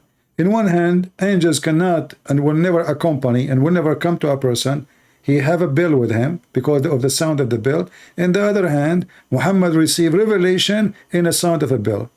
In one hand, Allah is almighty. In the other hand, Allah cannot enter a house or send his messengers, his soldiers, his army because there's a puppy. In one hand, nobody can change his destiny. And if Allah decides for you to die, you die. But Moses can change the date of death by beating the angel. Everything is a contradiction in Islam. How in the world this guy he did beat the angel of death? When the Quran says that everything is ajal, so every person he have a destiny for how long he will live.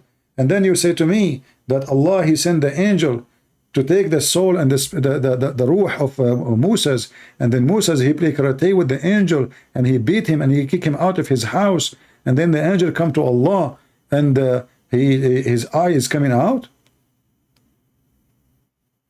I mean, I heard that some interpreted like who interpreted this said that the angel took the form of a human. So it's normal if he was able. My friend, doesn't matter. This guy is the angel of death. He is coming to take his life. You see, you Muslim, you try to find the solution always. So now we find the solution. Oh, he came as a human. How he is the angel of death? Angel of death, he does not need to come as a human or he wearing a uniform of a doctor. He takes supposedly your soul. He is not a human. He is an angel, and nobody see him. And how he now he have a physical body. And how in the world his eye is coming out? Is that a true story, or this is Muhammad making a Bruce Lee movie? The guy is sent by Allah, and how? And now I need to ask you: do Allah take your soul by sending the angel of death, or He can take your soul automatically? Why He need to send the angel of death? What is that? What is the angel of death mean? I mean, it's his duty to take your okay soul. So Allah he decided that Moses today have to die. The angel is coming to take his soul. The Moses, you Muslim, you claim Moses is a prophet, right? Muslim prophet. No. But isn't it truly that if you beat the messenger of the king, does that mean you disobey the king? Moses now he disobeyed God. Moses he is beating the angel of God. He refused the command of God. But he didn't know that he was the angel. No, he knew. He told him, read the hadith.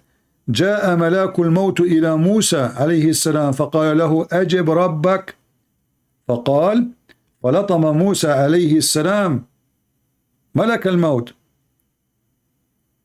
So he told him, I'm an angel. He told him, I'm coming from your Lord. Today your soul will be taken from you. What Moses he do? He played like a Bruce Lee now, ching, and you know he beat the angel. What the heck? Why Muhammad did not do that with the angel? He can live longer. If this is the case, I am very well armed. Where is the angel of death? I will shoot him. Is Moses or like is Moses a human, or he is like a, how in the world Moses is it changing his destiny by beating the angel of death? Like, but at that exact moment, like, it wasn't the, like, at that day, Musa alayhi salam was supposed to die, but when the angel of the death came at the first time, like, it wasn't at that time that the soul of Musa was supposed to be taken. So, like, Allah planified all that, planned all that. So are you saying to me, Allah, he sent the angel of death, and then he inspired Moses to beat the angel of death, and then the angel of death came to Allah, his eyes coming out because this was the plan of Allah? I mean, this is qadr. Yeah. Okay, that means Allah is stupid, because what is this movie for? So guys, what our friend here is saying, Allah, he wrote a destiny for Moses that when the angel of death he come to him, Moses will beat him and he will make his eye come out, and then the angel will come to me and I will fix his eye, and then I will send the angel back and I will say to Moses, put your hand there in the top of the ox, and then whatever hair is there, you will live in the same. So this is all is a movie drama. Allah, guys, he wrote the story before him with Moses, and Moses is not his will. Moses, Allah decide for him. Okay, so the angel, the poor angel, he went there to get a beat, you know, beaten by Moses. It's just part of a movie, and Allah is doing as he wish. All of those are victims. Moses is an actor, the angel is an actor, Allah is the player. You see, my friend, why we say Islam is stupid? Because now what the point? And you just mentioned something very important. You believe in destiny. That means everything now I'm saying to you is written by Allah. And everything you are saying to me is Allah, he made you to say it. So what the point? Even when a Muslim, he have a sexual intercourse, you know, is it true that your prophet, he says, Maktubun ala kullu farjin ismu nakihi, written in every vagina the name of the one who will if it? But like as a Christian, don't you believe in qadr? No, we don't. No, we don't. We believe that everyone have a free will. God, he created Adam and Eve. He gave them free will. Eat as much you want, do as much you want, except this tree. It's not a destiny. Don't do that.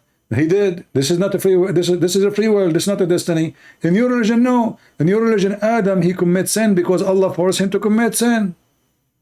So what the point? So Adam is not bad, Allah is bad. Eve is not bad, Allah is bad. We are not bad, Allah is bad. For everything bad we do was a destiny. So Islam is stupid. And then Allah, why want to punish me if he decide for me to do the bad things? So he make me do bad things and then he will punish me for doing bad things. This is madness. This is not even just. What is the just? Okay, but this is something concerning the qadr and Allah. I cannot question it. No, you cannot question it. I can, because I have a brain. Okay, but like, so if I go with your perspective, then even God in your religion created Satan, created bad No, people. my God, he did not create Satan. You are wrong. My God, he created an angel. The angel, because he have a free will, he decided to disobey God. Okay, in your religion, Allah created Iblis. Iblis, he worked for Allah and he is a Muslim. Isn't it the Quran says Iblis is a Muslim? He was a jinn before. Well, yes, he's a jinn. No, he's a jinn, but he's a Muslim. Yeah, he was a Muslim. No, he was not. He is still a Muslim. No, right now he's not a Muslim. Okay, read with me this verse then, my friend. Here we go. I will show you a verse on the screen. Give me a second, and you read it in Arabic. Okay.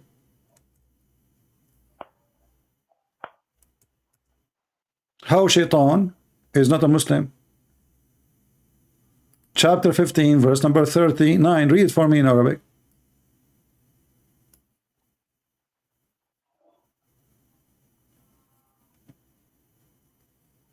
I don't see it. قال ربي بما أغويتني. Right? You see it? Yeah, I see. Okay. Who is speaking? Shaitan. What he call Allah? My God. Yeah. But it's not enough to believe in God. No. How he don't believe in God? He called him God. He worship God. And not only that, he said to him, you misled me. Who misled Shaitan? Allah.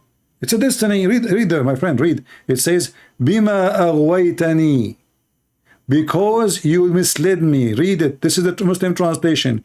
Iblis, Satan said, oh my God, because you misled me, because Allah is a true Shaitan, Shaitan is a victim, because you misled me, I shall indeed adorn the path of error for them, between two bracket mankind on earth, and I shall mislead them all, except your chosen guided slave among them. So Shaitan is serving Allah. Allah agree. He said, this is my straight path to me. That's good. Go ahead. So Shaitan, he called Allah my God. And Shaitan and Allah agree. Shaitan, he say, Allah, you misled me. Allah don't say, no, I did not. He says, okay, no, this is true. And because you misled me, I'm going to mislead them. Okay, but like Allah misled the zalimin, those who initially had bad intentions. My friend, who misled the Shaitan? Here it says Allah. Okay, thank you very much. That means Shaitan is Allah. The real Shaitan is Allah. Shaitan is just a poor guy. He was misled. Who is the... If I misled you, it's mean you are my victim, not the opposite. If I lie to you, says to me, give me $10,000 because I want to buy something for you, and then I take the money and never come back. I misled you, correct? I misled you. So you're a victim.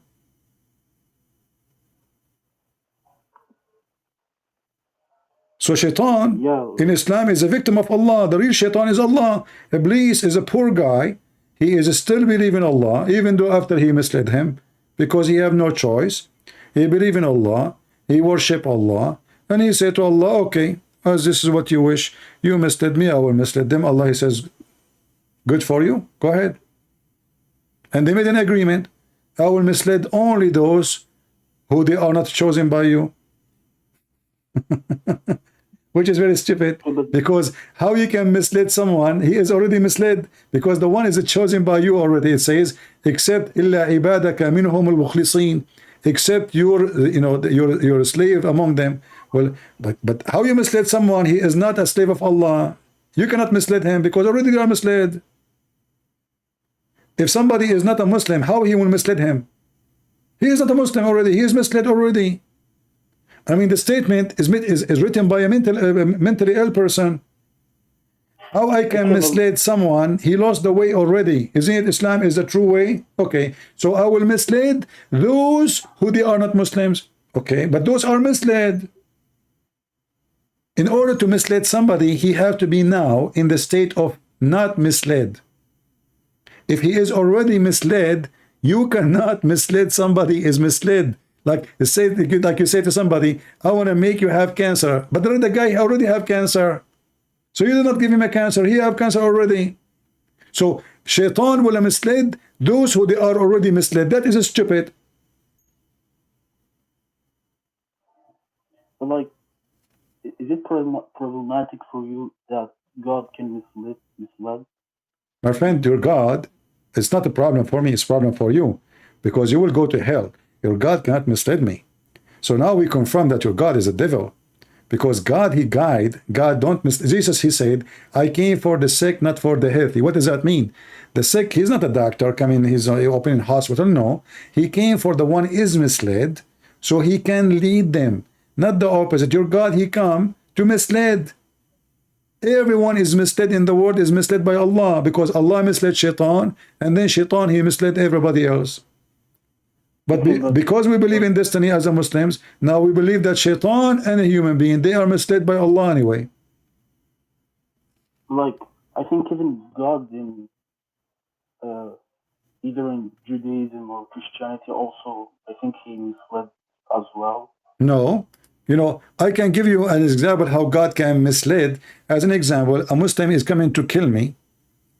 A Muslim is coming to kill me. God can mislead them by their evil, which means he will not make them successful to kill me.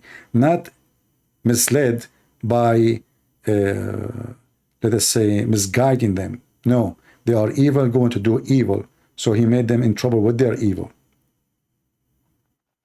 That's all.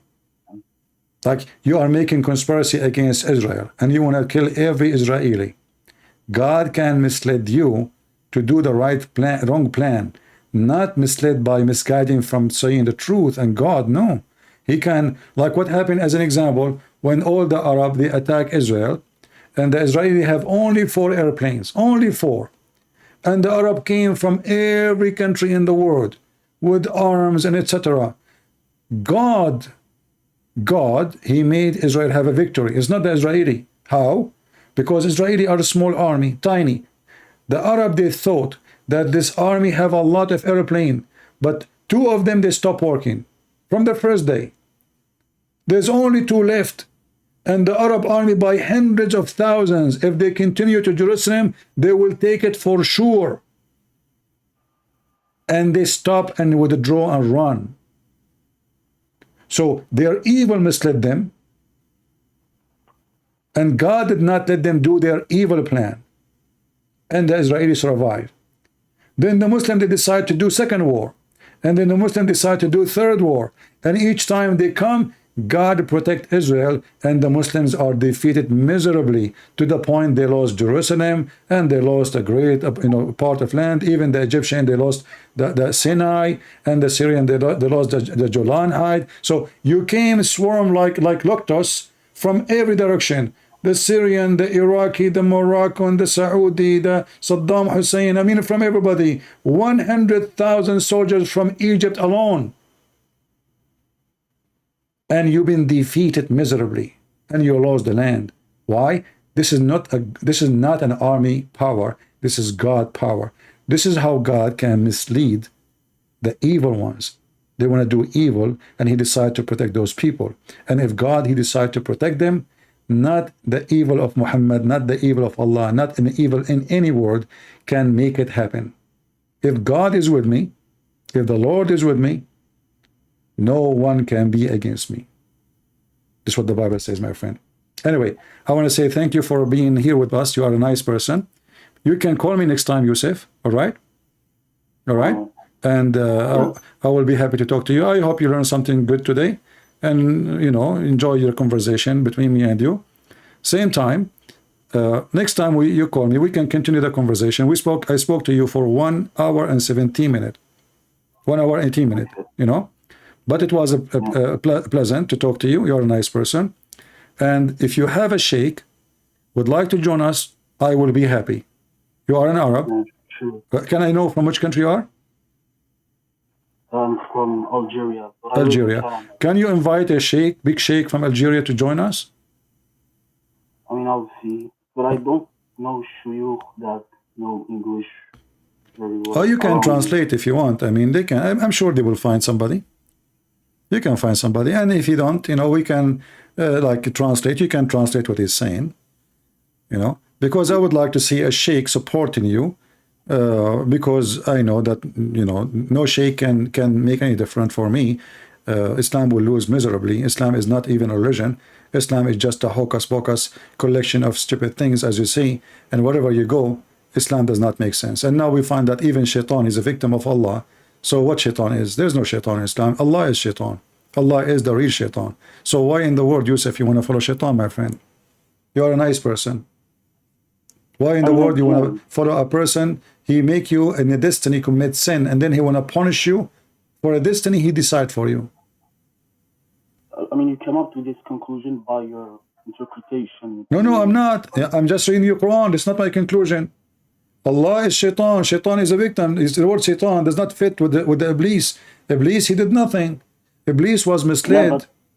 My friend, if I misled you, my friend, if I go to a school and I am a teacher, and then I misled my student, who is the one is bad, the student or the one misled them? Yeah, but right now you told me that shaitan misled the shaitan? No, shaitan, he don't mislead shaitan. Allah misled shaitan. Allah misled shaitan, and that make Allah is the shaitan. The true shaitan is Allah. Shaitan is a present what? Shaitan presents someone he misled. Do we agree? Okay, but here, why, according to you, shaitan misled in this verse? What it says, shaitan. Shaitan, he is misled by Allah. According to you, Muslim, Iblis is the first shaitan, correct? Yeah, and according to you, Allah is shaitan. So yeah, because Iblis, he is a victim of Allah. Who is the one who is the first person who practiced misleading? Allah. Allah, he mislead this person, Iblis. Iblis, he said to Allah, okay, you mislead me, I will mislead them. It's a business. I'm a victim. I will make them victim like me. Allah, he said, good deal. Go ahead. And you said to me, everything is a plan. So Allah, he planned for this. Allah, he decided to make this person misled. So he will mislead others. And Allah will enjoy it. I mean, basically, maybe the hikmah behind the creation of... My friend, how this can be wise? Corrupting the earth is wise. Corrupting nations is wise. Corrupting a genie, this shaitan, he was in heaven. He was a good person. He was in heaven. In heaven, there's no bad people. So, who is corrupting this good person? Allah. Okay, but like basically, it's to distinguish between the good and bad people. Like no distinguish. No, you cannot distinguish no more, because the good one in Islam is the good. Who is the best for you? You say Allah and His Prophet, and now we find that Allah Himself is the worst. He is the one who mislead everybody. How He can be good? I mean, but like in many verses, it says that He guides, and like He just misled those who like. No, you are wrong. You see, isn't it Allah? He says, are you going to guide the one who Allah misguide? أَتُهْدِي مَنْ أَضَلَّ اللَّهِ? Are you going to guide the one who Allah misguide? So what Muhammad's duty is? He cannot guide even anybody. The one who Allah misguide, nobody can guide him, correct? So the Quran confirmed, this is why my books, I don't know if you have my book, you can read it, Deception of Allah. I have Quran and Science, Sex and Allah, you can read them, all my books. So, أَتُهْدِي مَنْ أَضَلَّ اللَّهِ? Are you going to guide the one who Allah mislead? So, how you will guide somebody Allah mislead? Well, okay. That means nobody can be guided. Because Allah is a shaitan. And Allah actually is more shaitan than shaitan himself, because nobody can guide the one. If somebody is hypocrite, who guide him? Allah. If somebody is disbeliever, who misguide him? Allah. Chapter 4, verse number 88, it says, do you want to guide him who Allah misled? Adal, you know what adal mean, right? He did lie to. He did fool. He misled, he sent astray. Are you going to guide the one whom Allah sent astray or misguide or misled? And he whom Allah made go astray or misled, you will never find for him any way, between two brackets, of guidance.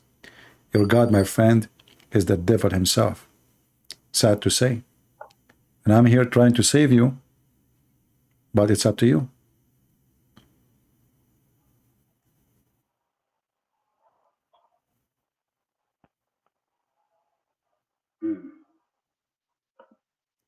What do you think? Do you like to leave Islam today, my friend? I'm still not convinced. Sorry. Okay. Yeah, like. So you want to worship the devil? You want to see? You know, it says in front of you. Do you want to guide him who Allah misguide? You know, Jesus said, "I came for the sick, not for the healthy. If the one is healthy, is healthy." Yeah, but like, even in the Bible, God misled. So. No, my friend, you are wrong. No, you're wrong. This is only, I just told you how God, he misled. God, he, as an example, you are evil, and you want to do evil. God, he will unleash all the evil on you. As an example, like right now there's nations who they are promoting homosexuality and whatever, you know, all those things. So God will take his protection from you. That's how the misled work. He don't mislead them, they are already misled. So you don't want God, you go extreme with your misguidedness, with your filth, then God will take his protection from you.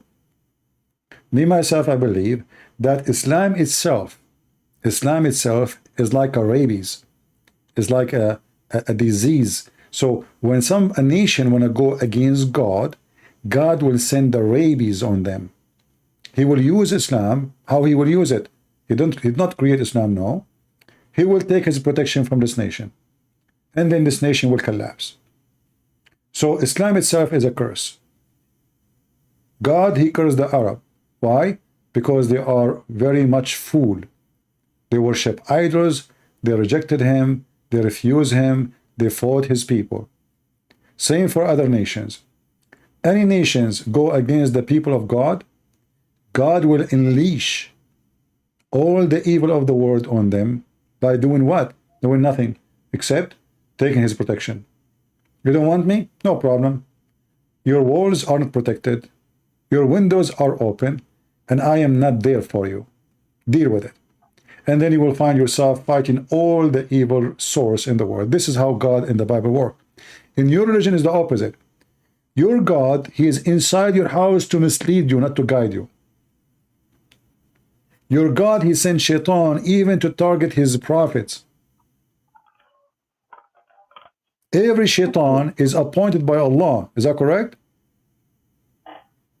I mean, I'm not sure what you mean, but like Shaitan can be used as a test. No. Shaitan is an employee for Allah. What test? Test?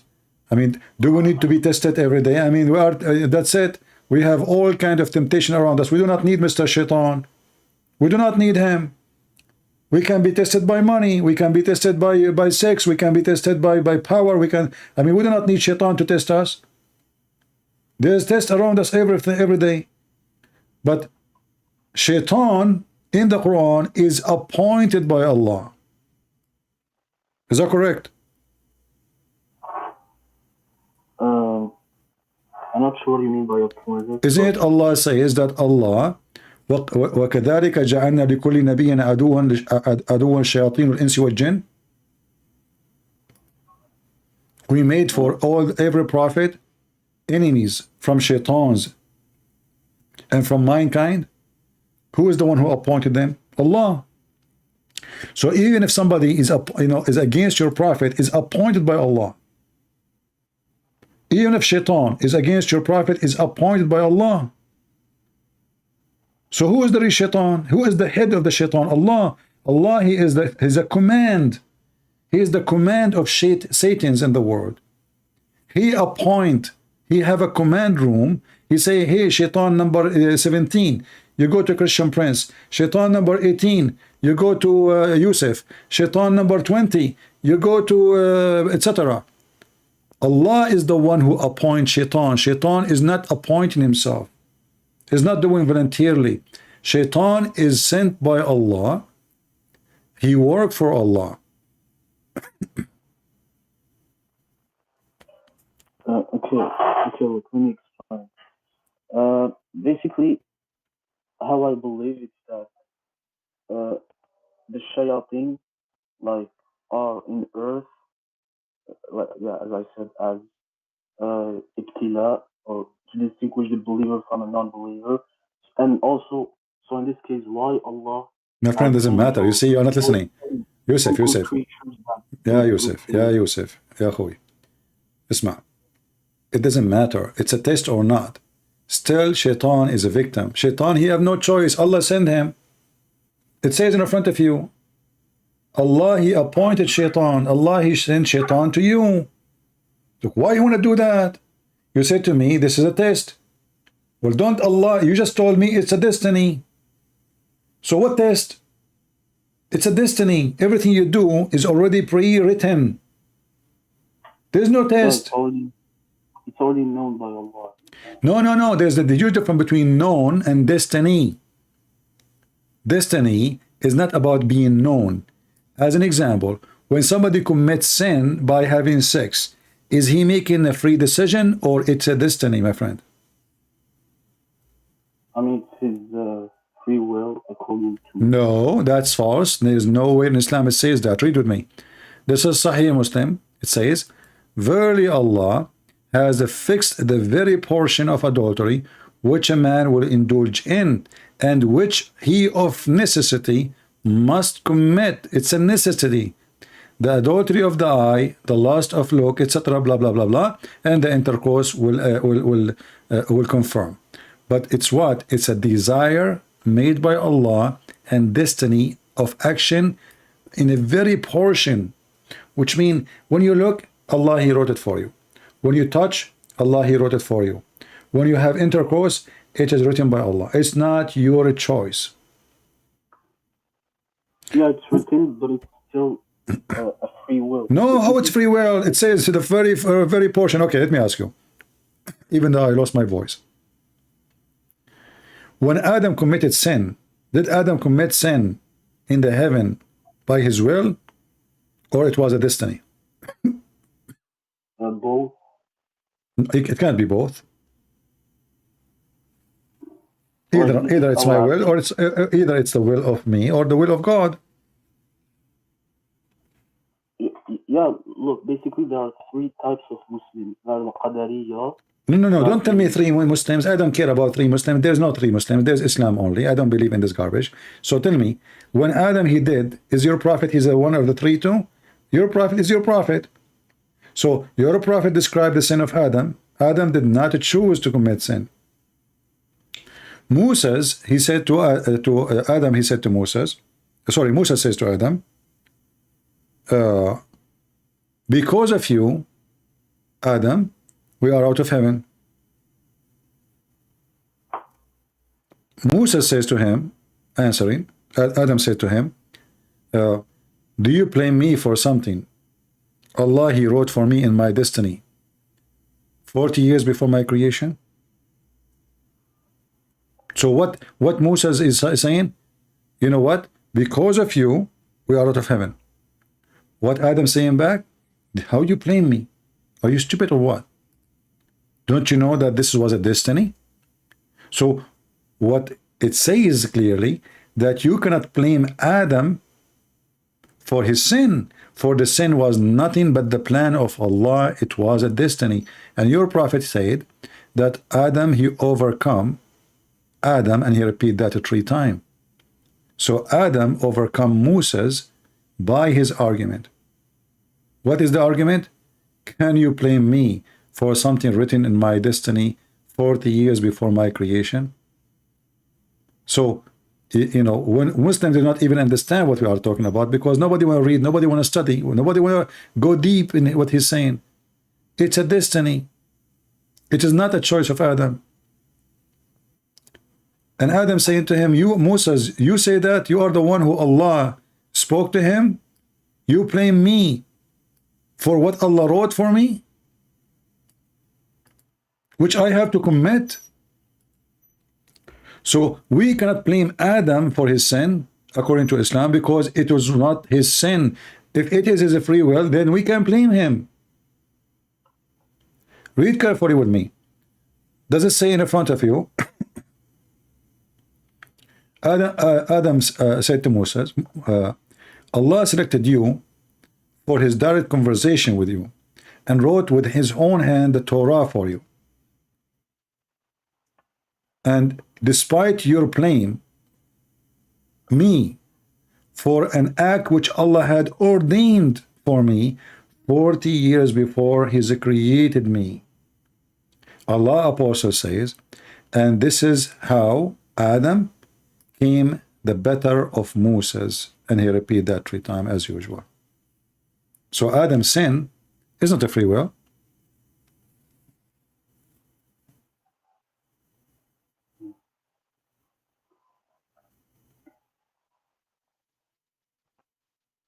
And your sin is not a free will.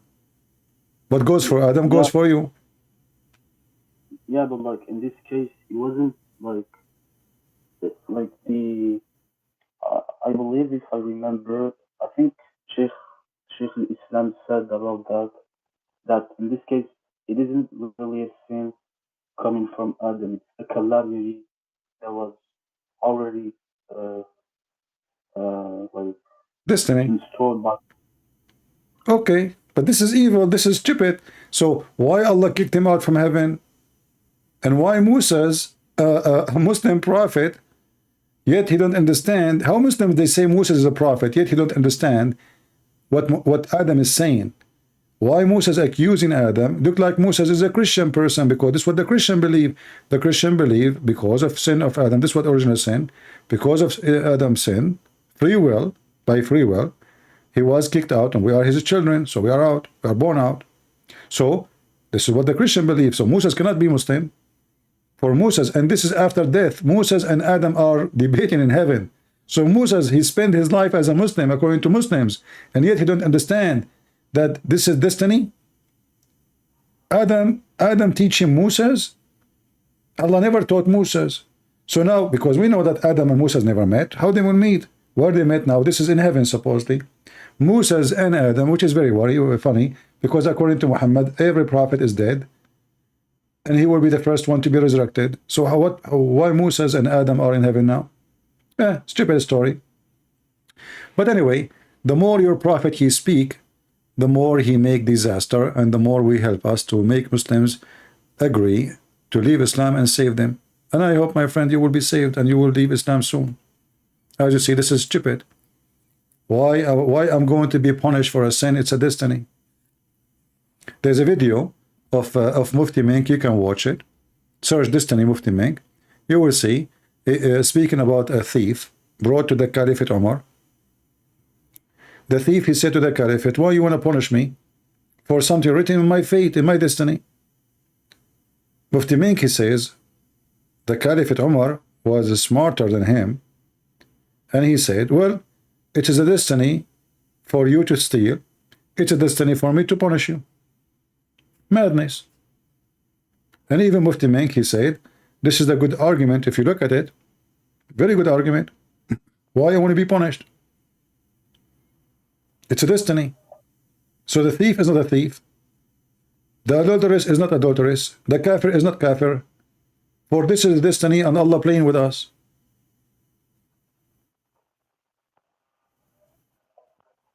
Okay, but again, as I said, like, you didn't let me explain the, like, okay, my friend, you can explain to me next time we go live, because it's getting very late for me. It's almost 12 p.m. So I'm here for many hours, and my throat is really hurting. So I'm happy to talk to you, my friend. You can call me next time. Anytime I go live, feel free to text me and I will call you. All right? Not sure. All right. Take care. Yusuf. Good night. Bye-bye. Maybe we have another Muslim. Okay, let's take this Muslim for maybe 15 minutes. It's getting late here.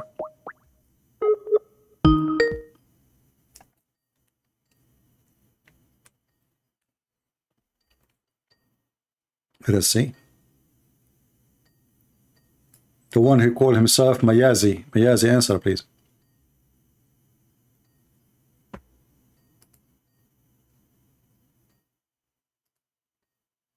Mayazi, we are calling you. Hello? Hello?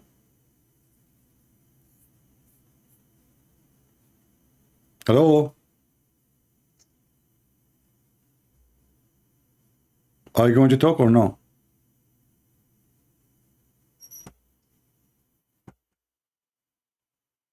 Hello?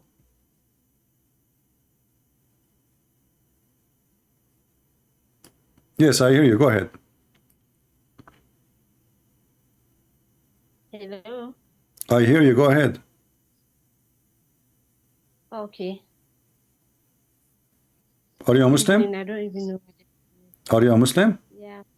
All right. What do you want to say to us? I'm Muslim. Okay. Muslim, born Muslim. All right. Chose to be a Muslim because Islam makes sense to me. Okay, let us talk about what makes sense then. What makes sense for you? What the word sense mean? Yeah, because when you say something, the concept of God is just one.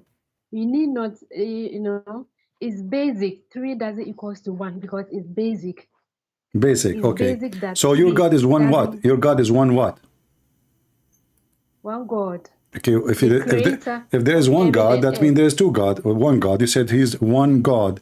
So why he is one if there is only him? That means there is no need for the word one. It's not 3 If I say one equals to car, 1 if I say because one car, you don't need.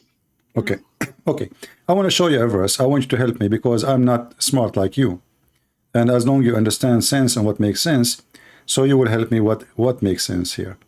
Allah, he said, if I would like to take a wife or a partner, I will take the partner from ourself. If Allah is one, how Allah will marry a woman from ourself? If there is women from his kind? You say? If Allah is one, you said to me, Allah makes sense to be one God. Yeah. Okay, so how Allah, he says, if I intended to take up a woman, a wife, to make me have a son, etc., we should surely have taken it from us. Allah, if he is one, and he want to take a partner now, and he will a partner from us, how Allah will partner with us if he is one? Go ahead, I'm listening. This is chapter 21, verse number 17.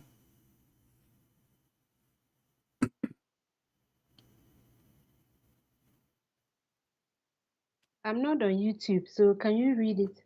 You can search in your phone, chapter 21, verse 17. I just did read for you. I just did. It says, had we intended to take a pastime, i.e., a wife or a son, etc., we could surely have taken it from us. Let me check the verse.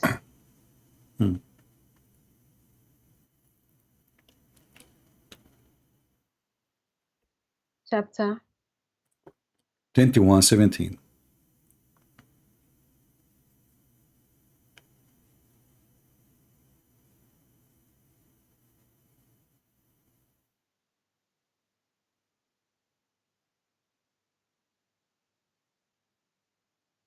It doesn't say here about a partner. No, it says, read it. He will take a wife. What is a wife? Wife. There's no a partner here. I've not seen any partner. Okay, can you read for me what it says? Can you read? Okay, read for me. It says what? Wife. Is a wife is a partner? Is your husband is your partner? Let me open it. Huh? Had we intended to take an amusement, Amusement, we have found okay. it in our Okay, what is the amusement he will take? He will take it from us. amusement it doesn't mean wife. Doesn't mean wife. So why you Muslims say it's wife? But you are Arabic speaker, so you should know best. If it's not wife, I know, no, I know. This is why it says wife. The word lahu in Arabic. Listen, the word lahu is not amusement. This is stupid translator. Lahu in Arabic is a word mean women. Women who is lousy, a hooker. Woman is not a nisa. No, the word lahu. No, nisa is different word. You are ignorant in Arabic. I can show you. Okay, listen. I know, but we don't want to waste our time. We don't want to waste our time. The translation in front of me is made by Muhammad Hilali and Muhammad Khan. Why Muhammad Hilali and Muhammad Khan saying wife, etc.? If it is not women. The translators. Okay. They translate what they want. It doesn't mean that that is what the Quran no problem. says. What about we go to the scholars? The scholars say women too. The scholars, they say, no, see, listen, don't waste my time. Are you a kid? Are you a kid? Are you going to start arguing now like you are the scholar and the scholar are stupid, they don't know Arabic, and you are the one who can correct them? If you want to do that, don't waste my time, please. So when the scholars, they say, no, I'm asking you, why the scholars, why Ibn Kathir, Al-Qurtubi, Al-Jalalain, etc., they say it's a woman, and why they would do that? Give me a reason, go ahead. So do I have to follow the scholars or follow the Quran? We are following the Quran. The Quran say women. The word lahu, I just told you. I'm not seeing any women here. No, you don't know because you are an ignorant. You don't speak Arabic. The word lahu is the language of the Arab for women who will have fun with. It doesn't say woman here. It's not up to you. This is Arabic.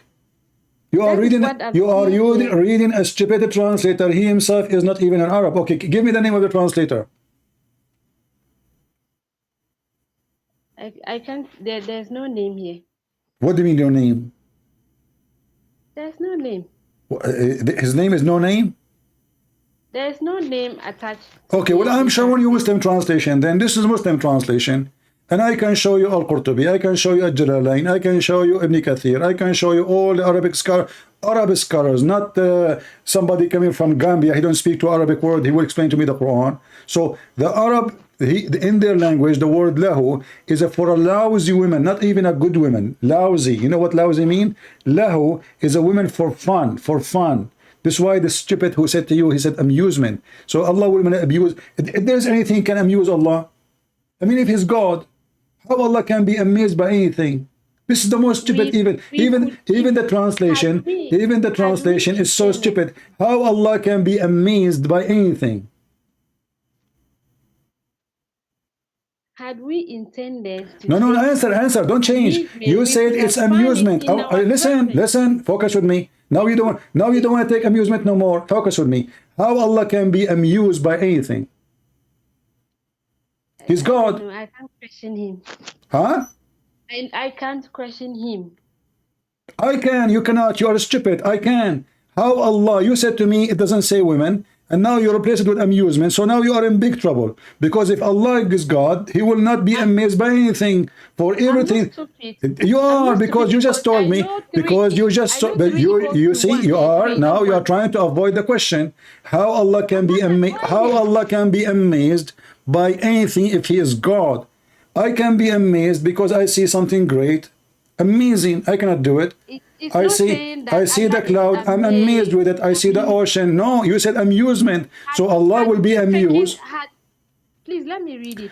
Had we intended to take you did read it already. Don't waste my time. Don't waste my time. Don't waste my time. You said amusement. What amusement mean? I don't know what it means. Okay, take care. She don't know what amusement mean. She insists it's amusement, and now she do not know what amusement mean. I mean, you see, my job is the hardest job in the world. No, it doesn't say women. It says amusement. No, it says women. No, it says amusement. No, it says women. No, it says amusement. Okay, amusement. And now she do not know what amusement mean.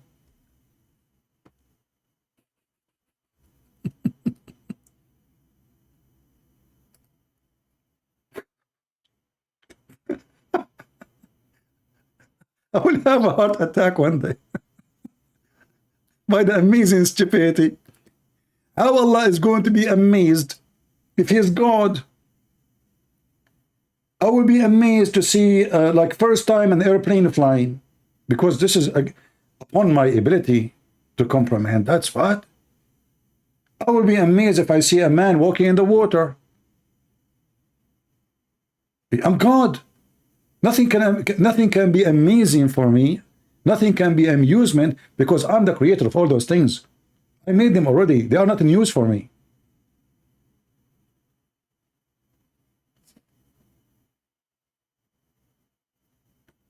I believe that the most severe punishment for a smart man is to speak to stupid people. This is a death penalty. Like to put a person in one room with a bunch of stupid people, he is dead every day a million times.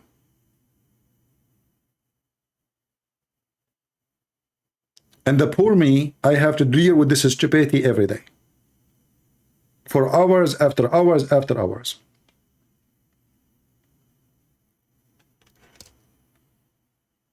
So now she got happy, it's amusement.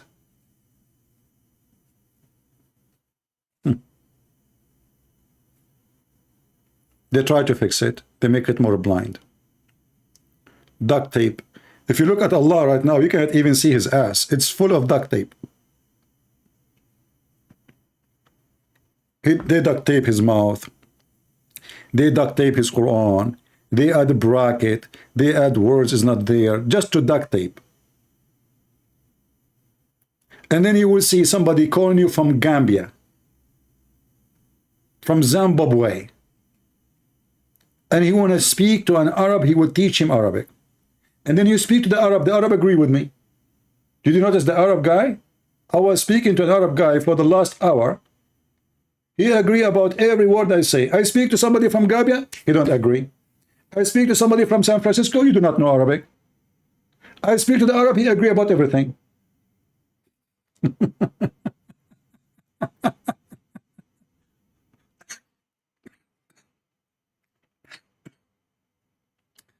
Sorry guys, my throat. I can't talk no more. My throat really hurt. All right. You see, like, it's really astonishing, and it's very sad at the same time. Allah is one. Who cares if he's one or two? I mean, the Hindus, they have millions of gods, but every sect of them believe in one God. The Buddhists believe in Krishna. So what? One God, we have one God, makes sense. What it makes sense? Shaitan is one God too. Iblis is a God for many people. He's one God. You Muslim, you think you have a privilege because you believe in one God. You don't believe in any God.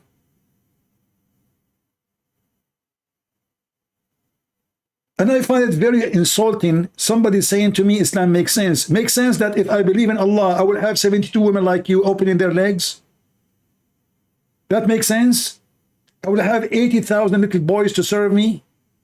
Makes sense in heaven I will have slaves? Even in heaven there is a slavery? And just? And the slaves are babies, children's? It makes sense that my penis will be endless. Why? I will not be able to see you. So Allah will put you in the other side of the galaxy and my penis will go all the way to you, going through you. Islam makes sense. It makes sense that, Sulaiman, he have a flying carpet and he dies standing and nobody noticed him for a year. It makes sense that Shaitan, he F all the wives of Sulaiman because he took his ring. It makes sense that Sulaiman, he have a diving shaitans. I thought Shaitan is a shaitan. No, they work for Sulaiman. It makes sense that Sulaiman have a statues in his building, in his temple. It makes sense that his wife, she gave her ring, the ring of Sulaiman, to Shaitan when he was going to the bathroom. It makes sense that Sulaiman, after he lost his kingdom, he found his ring in the belly of the fish. A Muslim talking about what makes sense and what make no sense. It makes sense that Qurnayn, he found the sun set in murky water. He found where the sun rise. And he built there a dam for between us and Gog and Magog. It makes sense, and we cannot find the dam, we cannot find Gog and Magog. It makes sense that Adam, he landed in Sri Lanka. It makes sense that Eve, she landed in Jeddah. It makes sense how they met. Maybe they use WhatsApp. A Muslim is speaking about what makes sense. It makes sense that you will have 70 years orgasm.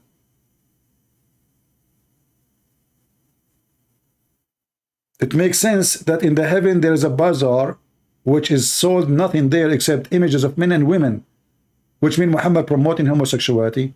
And if the man he like an image, he enter it and he boom boom with it. It makes sense that Allah will give you in the heaven a penis will never go limp. It makes sense. It makes sense that Allah created him from the sweat of horses. It makes sense that Allah will resurrect us by the semen coming from ejaculation coming from his chair. And you will see the guy here, if you see this video of Mufti Layth, he was dying laughing using the umbrella. If you see this umbrella here in my intro, this guy was holding the umbrella. Do you know why? Because he was speaking about the hadith which Yasir Qadi was teaching, that Allah will ejaculate. Allah will ejaculate and he will resurrect people. So the guy, he opened the umbrella.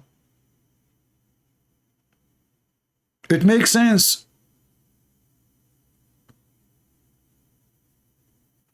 It makes sense that shaitan is sleeping in your nose. I mean, look who is talking about what makes sense, what does not make sense.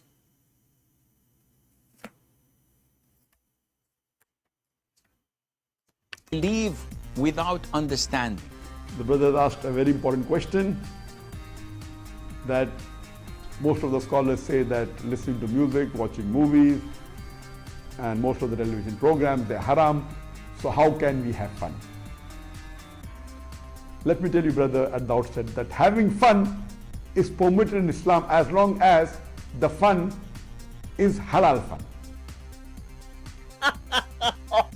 That the standard narrative has holes in it. The Prophet tells us because Satan or the devil sleeps over our nostrils. Those who oversleep and not pray Fajr on time, Satan urinates in their ears. I really do think Jesus was crucified. Shaitan, he urinate in their ears. It makes sense. Shaitan is sleeping in your nose. Shaitan, he round himself around your penis. Shaitan, he do your wife when you do intercourse with her if you don't say the prayer. Shaitan, he play with your anus if you go in the bathroom, if you enter with the right foot and you don't say the prayer. Shaitan, he go inside your wife vagina. Shaitan, he set fire in her pubic area. I mean, can you believe it? A Muslim, he call a TV, telling them what's happening to his wife. He opened the door slowly. He saw his wife touching herself.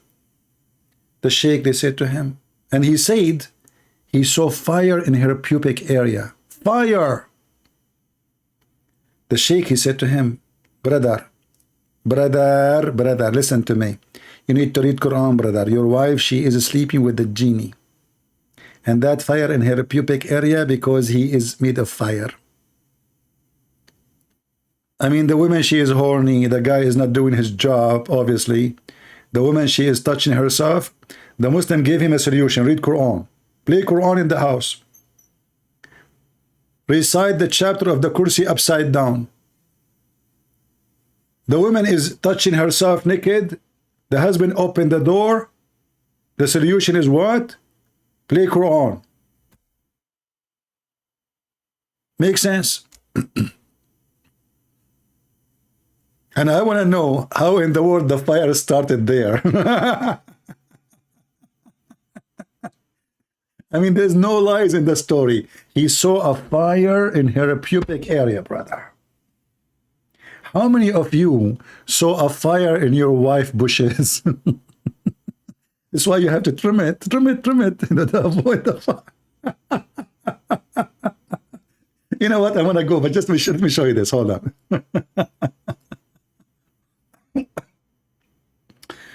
I don't know what. Supposed. I can't even talk. Supposedly I'm leaving from long time. Hold on.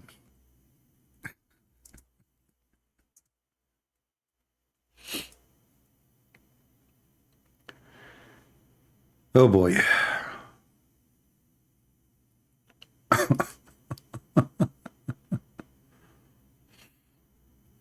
All right.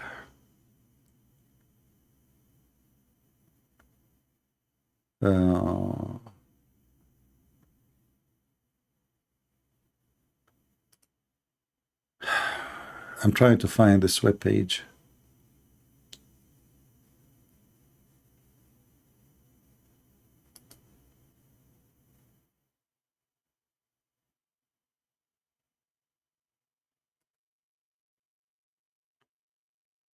Let us see this one. This is not the one I'm looking for, but for now. Brother, read the story, brother. I hope that will touch your heart, if not your private part. I am married for 24 years. My marriage has not been one that I can be happy about. Many arguments have filled my marriage. About 4 years ago, my wife started changing. I have noticed that she would be sexually aroused, which I have not seen before. In her sleep, when I wake her up, she is angry with me. I need your help. since my marriage is heading for divorce. She think I'm crazy when I discuss with her. The answer of the sheikh. Assalamu alaikum, brother. She's right. In the sense of sexual dream, like nightmare, are a dream, illusion, hulm, from shaitan only, in the sense of inspiration, not in the sense that shaitan effect something in someone. Qadi Ayyad, he said, and he will quote. But now let us go to the cheese. Now he is giving him the solution. Recite Ya Wadud 100 times. The woman is so horny, touching herself, and now he is telling the guy, recite Ya Wadud 100 times. To the intention of renewing love and tremendous in your couple. 24 years proving friendship, partnership, and love of high order, regardless of what shaitan would like you to think. So think of good things that have filled your life together. Okay.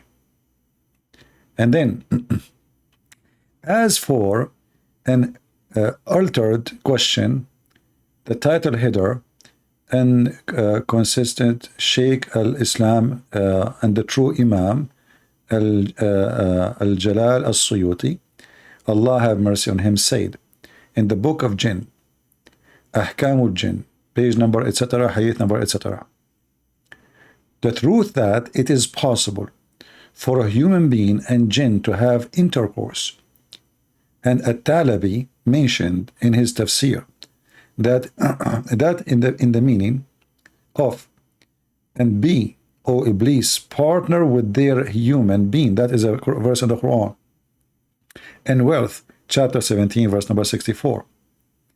Al-Hakim al-Turmudi, he said in etc. reference, and Ibn Jarij in reference, narrated that Mujahid said, when a man have intercourse with his wife and does not name Allah, the jinn will coils around his orthra, which means the top of the penis, right? And has intercourse along with him. That is the meaning of saying of the Most High that they will talk partner with their kids. So shaitan, he will be doing with your wife if you don't say the prayer. And now the shaitan, he will be the one doing your wife because he's in the top of your penis. It's not you. And then the baby will be his son, not your son.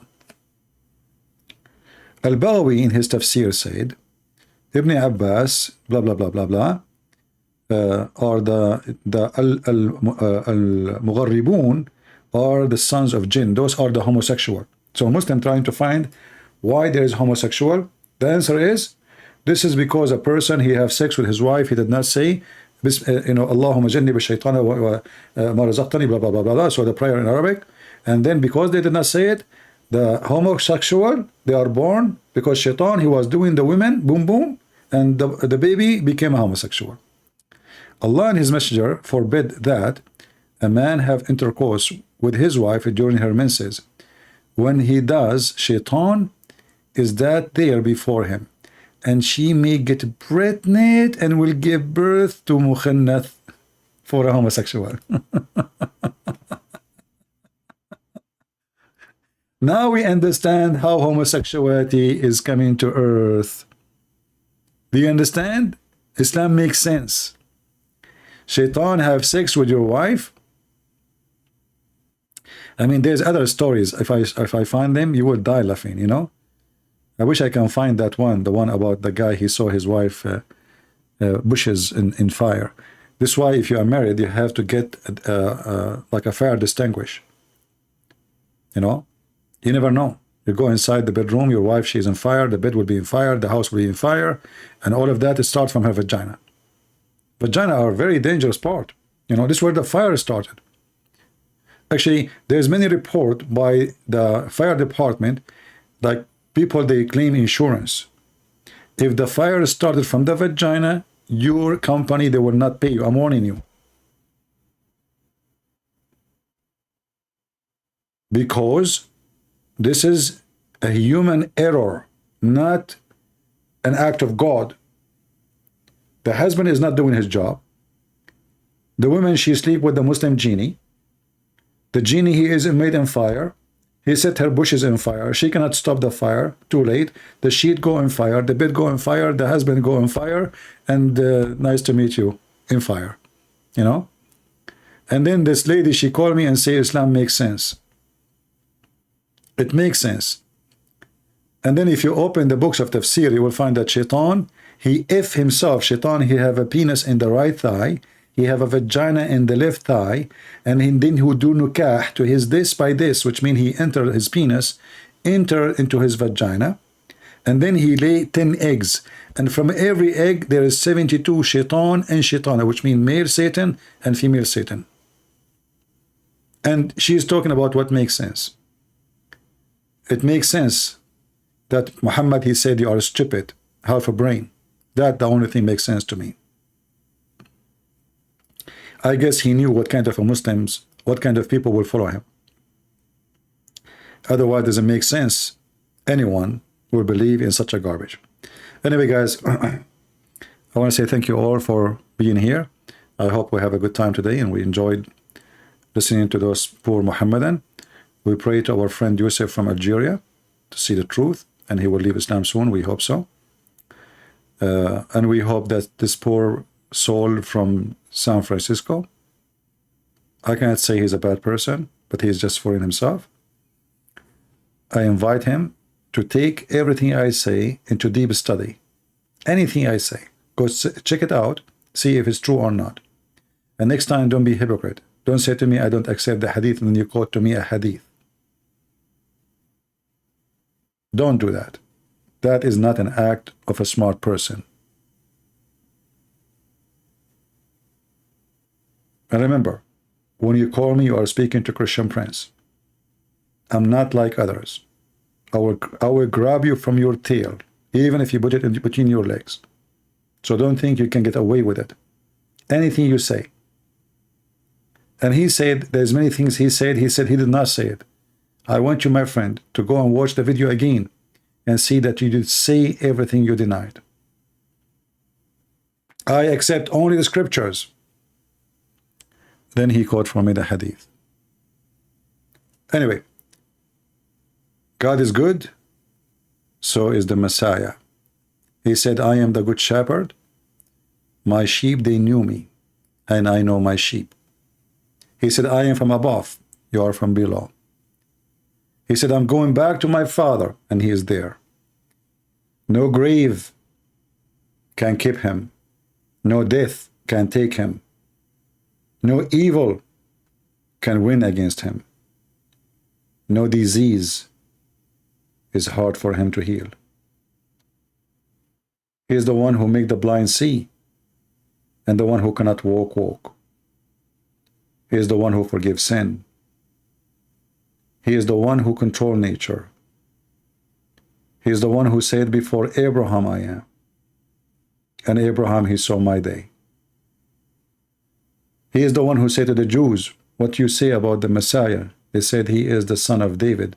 He said, well, if he is a son of David, then why David call him God, Lord?